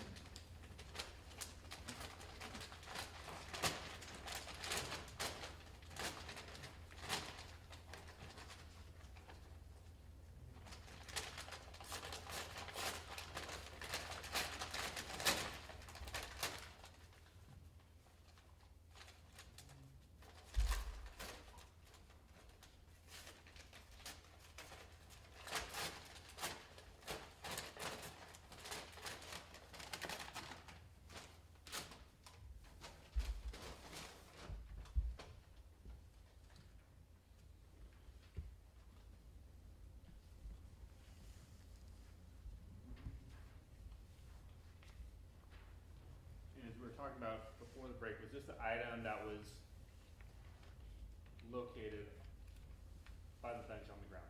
Yes. Any incisions or punctures on this piece of evidence that you were able to identify either then or now? No. Any, from what you're able to see, any signs of blood or other evidences that someone was stabbed? Of being stabbed? No. Of staining, yes. When you say staining, what do you mean? At the,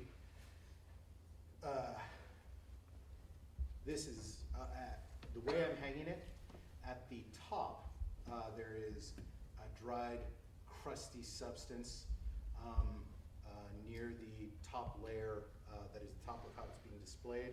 Opposite the knot that is at the bottom, there is staining, reddish, and hard now that it is dried. And based on your training experience, is that consistent with blood? Yes. Now, you're rotating the exhibit. Yes.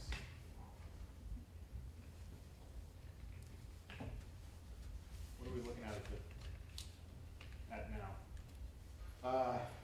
It is a blanket with a knot at the top, a slight hooded area, much like a poncho. And have you seen individuals in Davis or elsewhere who have taken items like this, garment items like this, and tied them around their neck or area to make sort of like a hoodie or a blanket they can walk in? Yes, a makeshift poncho. Yeah. Great, we can put that exhibit away.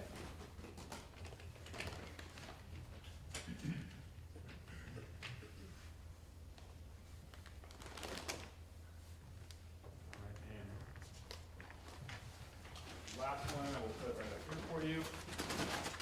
This is People's Exhibit 6. Would you mind telling us what that exhibit is?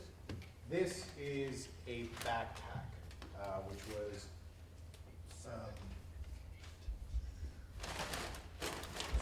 this was packaged as reference item CS-6 for CS being crime scene, 6 being the 6th item collected from the crime scene, so CS-6. And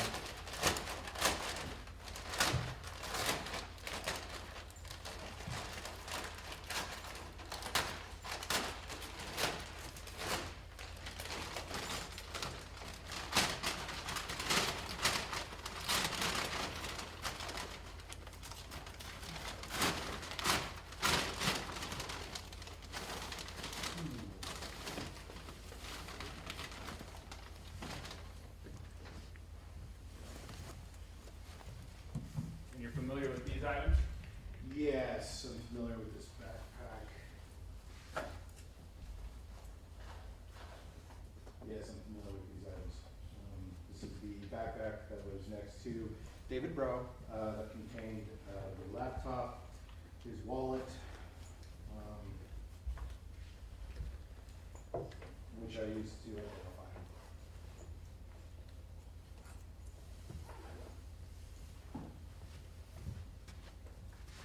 And where was this located next to him? This was located, as he was seated on the bench, this was just to the right of him. Yeah.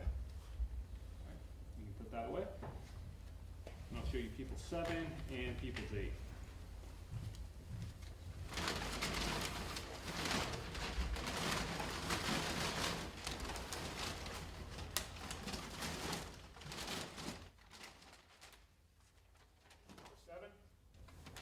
So we're going a little out of order, but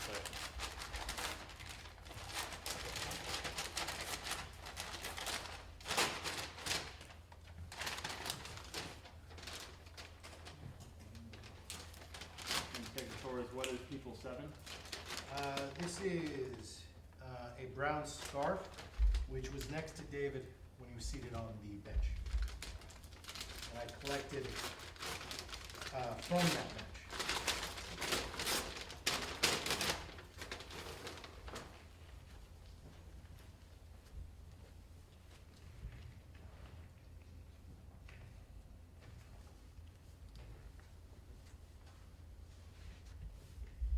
Any signs of blood or anything like that, incision marks on this from what you could recall back on April 27th or today? From what I could recall, no, and even on the examination today, no. And then, you just put that up for display. We'll go with People's 8. Exhibit 8. And what is People's 8? People's 8 is a Eddie Bauer checkered large shirt.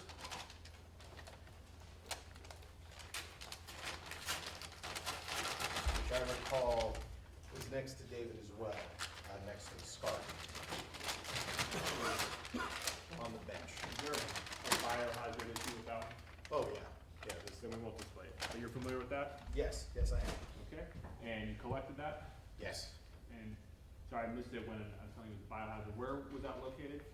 This was located on the bench underneath the area that David was sitting. And next to that was the scarf and the backpack. Great. We help you move this back, and then we can go back on the stand.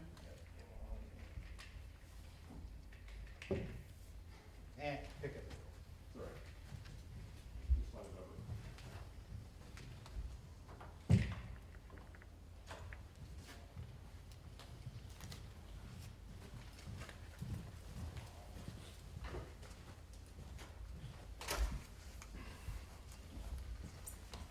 And now,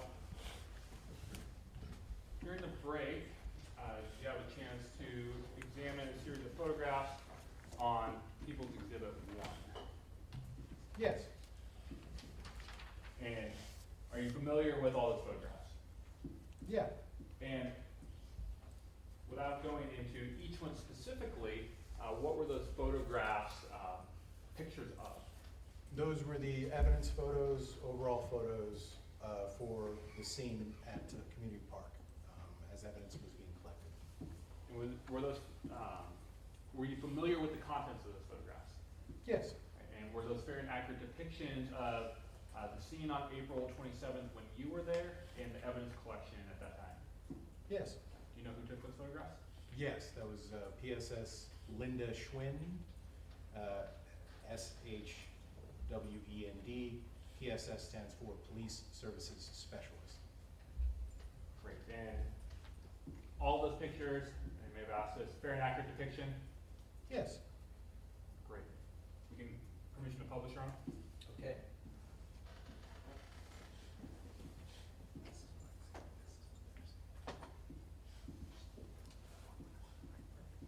So, on People's Exhibit 1, item number photograph ending in 7333. What are we looking at here? Detective Torres? So, this is, this is Central Park. Directly in frame near the center of this photo is the park bench where David Breaux was found. He is currently seated there underneath a white colored cover. What's behind him? What's that area behind him? So that area behind him is play structure area. The back of the bench, there's a gap to the wrought iron fence line for the play structure. It's a play area. When you say there's a gap, you're talking about between the bench and the fence? Yes, Right. How big is that gap? about 2.5, 2 to 3 feet, somewhere in there. Is there any lighting in this area by this bench? No. Have you been to this area at night before? Yes. Can you talk about the lighting? The dominant lighting at this park area, near where this bench is, would actually be in the enclosed play structure area, would be lit. This area where these trees are located, it would not be well lit. So when you say not well lit, dark. Dark, it'd be dark.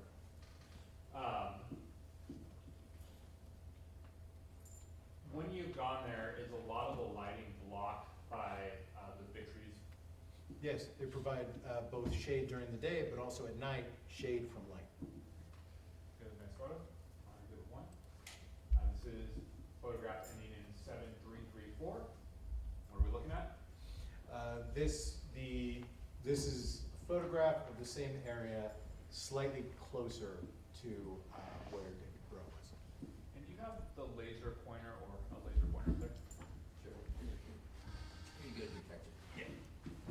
Thank you. Now, we're able to see Mr. Breaux's left leg right there. You're pointing to it. Yes. What is that on the ground right there? This here on the ground is the white and red blanket that had that knot in it that I hung up earlier. When you described it as a poncho. Mm-hmm. Yes, yes. Next photograph. This is ending in 7335. What are we looking at here? Again, of David Breaux on the bench here, red and white blanket, slightly closer, and the play structure behind, enclosed by this wrought iron fence. Where his left foot is that the area you were talking about where the dirt was that we were just describing on his pants? Yeah, yes, the area around where his left foot is, it is brown dirt. Just outside that, ringing it slightly, is brown dried pine needles, and then it's grass further out. So brown pine needles there, you can't really see brown pine needles there, and then dirt right here. Next photo. Ending in 7336 on Peoples 1. What are we looking at here? This is a close-up photo of the previous one. There is a Smith & Wesson black leather knife sheath, a blanket, and David Breaux's bracelet. Okay, so when you said that Smith & Wesson knife sheath, is that what that long sort of dark object just to the left of the top of the blanket? Yes. And that was the same knife sheath that you booked that you showed the jury earlier this afternoon? Yes. To your knowledge, had anyone moved any items on scene or given you reason to believe that that item had been moved? Not that I recall. Next photograph.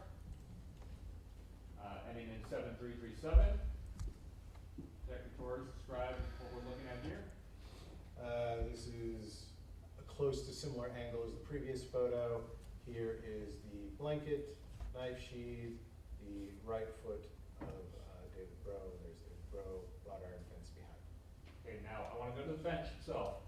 Can you see that backpack, People's Exhibit 6, that you showed to the jury? Yes, this is the backpack that was right next to David Breaux. Okay, so left side of the photograph, but if you're sitting on the bench, it's on your right, on Mr. Breaux's right. Oh, Mr. Breaux is right there. Thank you. Next photo. All right, ending in 7338 on Peoples 1. Just a close-up view of what we just described. What do we see underneath the bench here? So underneath the bench right here is that brown, dusty dirt that's underneath the bench. Here is the backpack. Next to the backpack is a brown colored scarf. And then in between Mr. Breaux and the bench is this shirt with red lines right here. In that photograph, is there any blood that's on the dirt from what you recall? Yes. Can you point to that with the laser? So there's, when I arrived on scene, I noticed like a piling of what appeared to be drying blood underneath where he was seated. And so, you're moving the laser around. Can you just use the laser to point to where you're seeing that? So there's this pooling right here. And is that off on the photograph to the left side of his ankle? Yes. Well, yes, on the photograph, from photograph view, yes, left side. But then, if you were looking at this, the pool, is it actually behind his leg? Yes, behind his leg. Okay. And describe where else you see it. Then there's trailing right here, coming down, and then right here, coming down. When you say trailing, what do you mean? It appears that, because liquid tends to go down a grade if there's an incline, liquid coming down from a higher point to a lower point. And is that on the back side of the bench? Yes, on the backside where one's butt would be as they sit. And looking at the bottom left-hand corner of that photograph, that dark object right there. This one, Yes. that is the knife sheath. Do you recall what direction the portion that is open where you put the knife in, what direction that's facing? That is currently in this photo facing north. So north would be off to the left side of the photograph. Yes, if you're sitting on this bench, I'm sorry, if you're out looking at this bench, looking where someone is seated, to the left is northward, to the right is southward.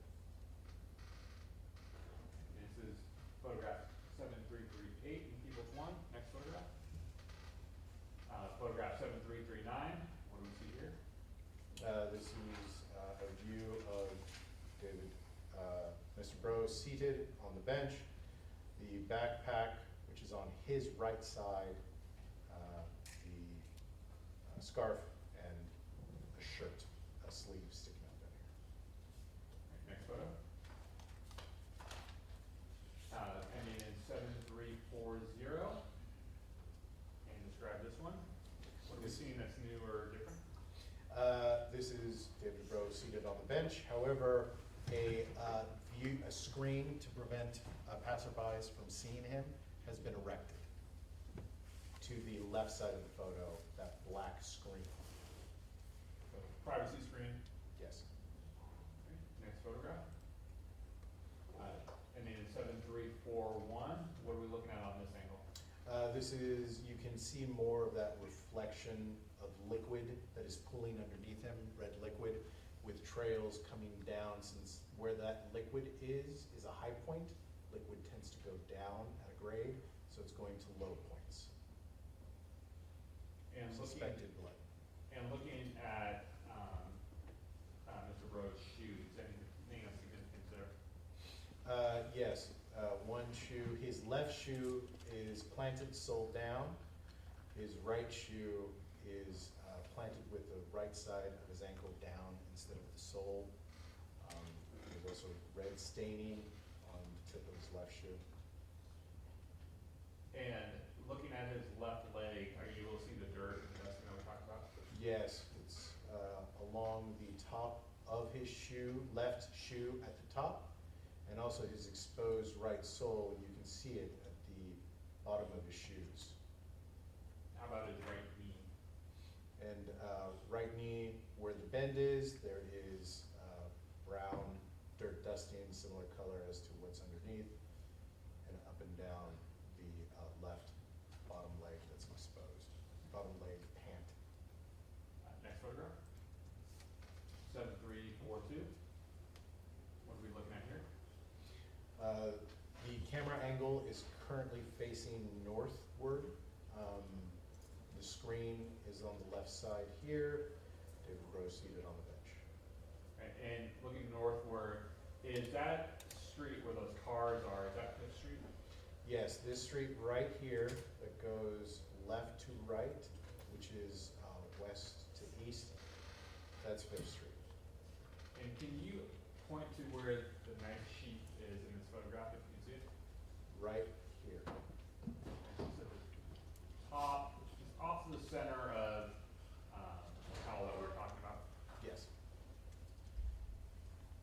Next photograph. Ending in 7347 on Peoples 1. Is this another photograph of that knife sheath and towel we were just talking about? Yes. Knife sheath, and here's that red blanket or towel. Yeah, sorry, the towel, I meant Like the poncho, what you refer to as a poncho. Yes. Can you tell where the knot is on this one? No. Not on this photo. Off to the far right, there's, so go to the, take your laser point, go to the right. Your right. This is my right. That, yep. All the way to the end, Oh. right there. What's that? Oh, that's David Breaux's shoe. His right shoe, that's the tip. And next photograph. And then in 7348, what's this angle that we're looking at? This is the bench that David Breaux is seated on. It's more focused on the backpack to the left and the scarf. Next photograph.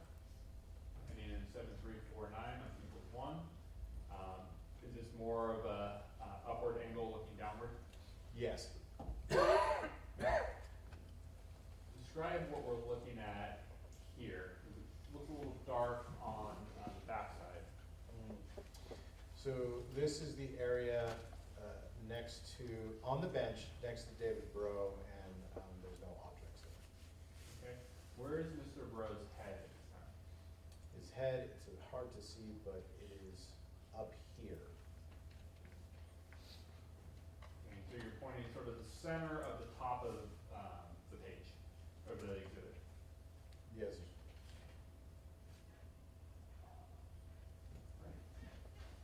Next photo, ending in 7350. What's this? That's David Breaux's left shoe and leg. And similar to what we described earlier, you can see the dusting in the dirt. Yes. And is this the, if he's seated on the bench, that area that you had described in the previous picture, that was, there's no objects there, is that what we're seeing right there? Right here. Next photo. And in 7353 of Peoples 1, what's this? This is a photo taken in, the angle is northward. This is a photo of the left side of David Breaux, seated on the bench. He has his outer layer hooded sweater with the hood up. And immediately behind his head, is that the wrought iron fence that you were talking about? Yes, right here, wrought iron fence. Is there a lot of room to walk back and forth between that fence and that bench? Not a lot of room. Now, let's go to the next photograph. We move from 7353 to 7360. What is this? This is a photo of the right side of David as he was seated on the bench. And this is his right side, his right hand, and this is his head. As you mentioned earlier, his arms are outside of his sweatshirt. Yes, this is the actual sleeve right here, and this is his arm, and the tip of his shirt, the sleeve of his shirt that he was wearing. In the sleeve of his shirt, that wasn't the base layer, correct? That was that sort of off-white shirt we were talking about? From what I recall, what's on that sleeve right now is the base layer. That arm is in that sleeve right there, I think is the base layer from what I recall. Understood. Next, actually on this, on 7360, are you able to see where, or point to with the laser pointer where there were puncture wounds on Mr. Breaux? Yes, right about here. That is right shoulder area? Looks like right shoulder area was one prior to moving him. And when you say prior to moving him, you were able to identify this and then you moved him, right? Yes. Okay, he hadn't moved prior to this. No. Alright, next photograph. 7361 equals 1. What are we looking at? This is a downward view of Mr. Breaux as he was seated on the bench. Are there any other puncture wounds you're able to identify or saw in this photograph? Not that I recall. Looking at his sweatshirt in the chest area, is that just the sun or is that dirt on him? This is dirt. This brown that's on his chest and down here on the stomach area. That is dirt. Similar to the dirt you were talking about on his hands. Yes. Next photograph. 7362. What are we looking at here? This is a photograph view behind the bench that he was seated on. This is his right leg, his left leg, and this is his main body here with liquid dripping down here. Okay, but liquid, you say dripping down here. If we go to the left side of the exhibit, 7362, and it's just in the center along where the bench starts to curve from going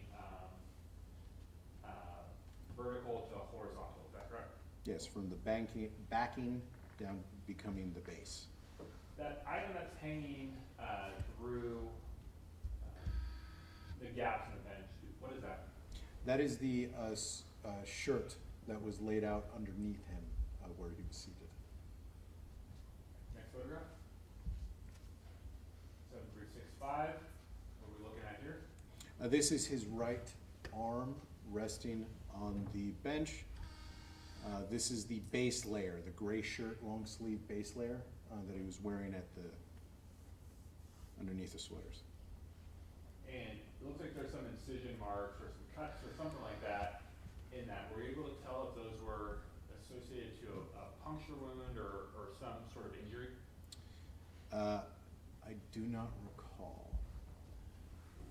Dropping down by his arm on the actual bench itself, yeah, just below his hand, what is that that's on the bench itself? Red drying liquid. Is that consistent with blood? I suspect blood, yes. Okay, moving to the left, that piece of that garment on there, yeah, the red and white one. Yes. What is that? That is the shirt that was laid out underneath David on the bench. And when you say laid out underneath them, how much area of the bench did it cover? Roughly from the backpack to the area where his butt was seated on the bench. Roughly 2 feet wide. It was a button-up shirt, unbuttoned at the time, I believe. Did it appear to be used as like a sleep on, or could you tell how it was laid out? It was stretched, taut, and laid out underneath, so that very few of it, very little parts of it could get in between the gaps, as if to prevent either a draft or to sleep on. And what on the far left of that photograph are we looking at? That's the backpack that was next door. Alright, next photograph. 7367. What are we looking at here? This is the left side of David Breaux at the belt line. His pants, the blue sweats, underneath the sweats, blue jeans with a belt, and this gray shirt is the base layer underneath the sweaters. Okay. Next photograph. 7369 on Peoples 1. What are we looking at here? This is the left leg of David Breaux with brown dusting on it. Now, at the top of the photograph, just if you move from the knee area, right there you go. You know where I was going. Mhm. What's that? That black item is the sheath. Next question, or two, not next question. That's what I do. Next photograph. 7370. What are we looking at here? So this is the back of the bench, looking at the back of David Breaux's left side. Now, previously you had mentioned the blood, suspected blood that was dripping. Are you able to see that in this photograph? Yes, it's right here, these droplets, right here. And with the laser pointer, you're just going underneath the bench and going sort of on an angle as the bench, the bottom of the bench moves in the exhibit. Yes. Next photograph. All right, 7371 of Peoples 1. What's this picture we're looking at? This is the left side of David Breaux up at his shoulder. This is the black sweater on the exterior, the outermost layer. Is that dirt or sunlight that we're seeing on there, that light? At the seam of the shoulder, it is brown dirt. Any puncture or other wounds that you were able to see in this? Yes, there were two puncture wounds, I'm sorry, two puncture cuts into this sweater that had noticeable red staining around. What's this like little white circle in the middle of the, yes, that right there? This looks like a hole in the outer sweater. Yes. Now, moving down on Mr. Breaux's arm, so go towards his forearm area, And these forms are- right there. Yeah. Is there anything that you can tell in there? It looks like there's two dark blotches on there. Is that anything that you recognize? These two right here. Oh, no, if, so go up, right there. Right here. The redness or the stains? You tell me. I'm noticing dirt here Okay. dominantly. Dirt. Got it. Next photograph. 7372. What are we looking at here? This is a photo taken from the south side of the bench to show its backing height here, which was about 32 inches. Okay, so just under 3 feet. Yes. Okay. Next photograph. This was a photo to show the height of the armrest. How tall is that armrest? 23 inches, I believe.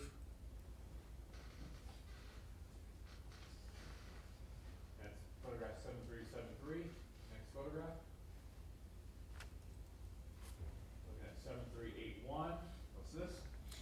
These were punctures that I noticed along where underneath this is his arm. This is the stomach area of the sweater, the outer layer, but underneath it is his arm. And there were two with red soaking liquid around it. One here, another here. Are we looking at the left side of his body or the right side, or are we looking down on his orient us to this photo? So this is a left, we're looking at the left side of his body, and the angle is northward, but it is the left side of his body. Okay, where's his head in relation to this? If this had panned out further to the top, his head would be the further top right of where this photo is. Next photo. 7382, what are we looking at? This is that same area and the use of a reference scale for puncture comparison. When you say reference scale, what does that mean?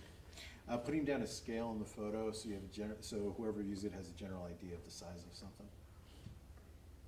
So what wound is being measured here? Could you zoom in more for me? Go up. It's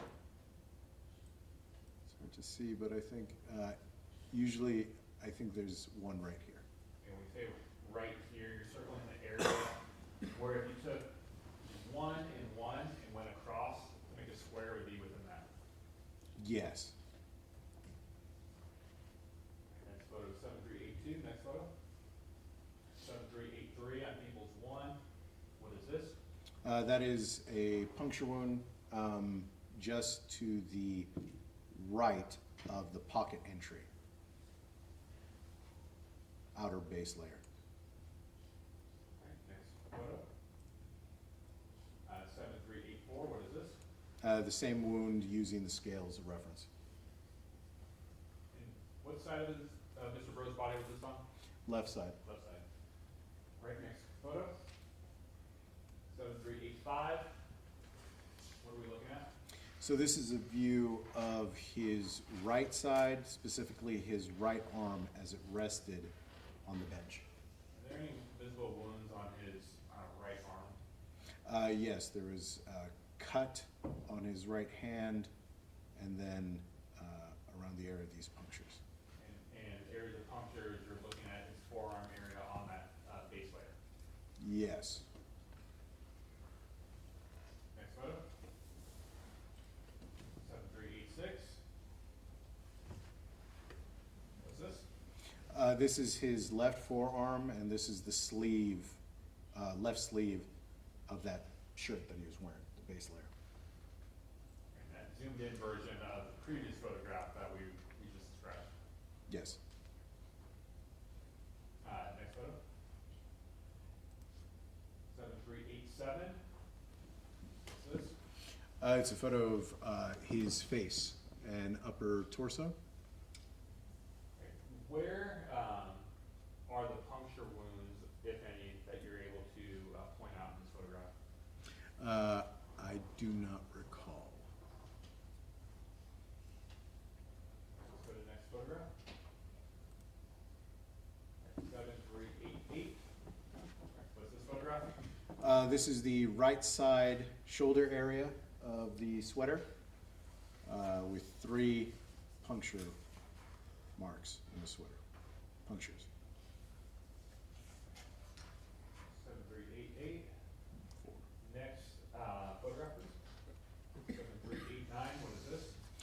One of those punctures, but slightly closer up view. Next photograph. 7390. What is this? Those are the other 2 punctures that were next to the previous photo. Next photo. 7391. What is this? This is a puncture on the left side of David Breaux, up near the clavicle area. And in the upper left-hand corner of that photograph, is that Mr. Breaux's chin, facial region? Yeah, left side chin area.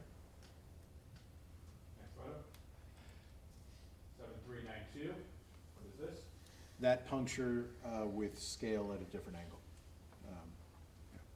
And again, upper left-hand corner, is that his facial region? Yes. Here's the left How claw. many more do we have with the cookies?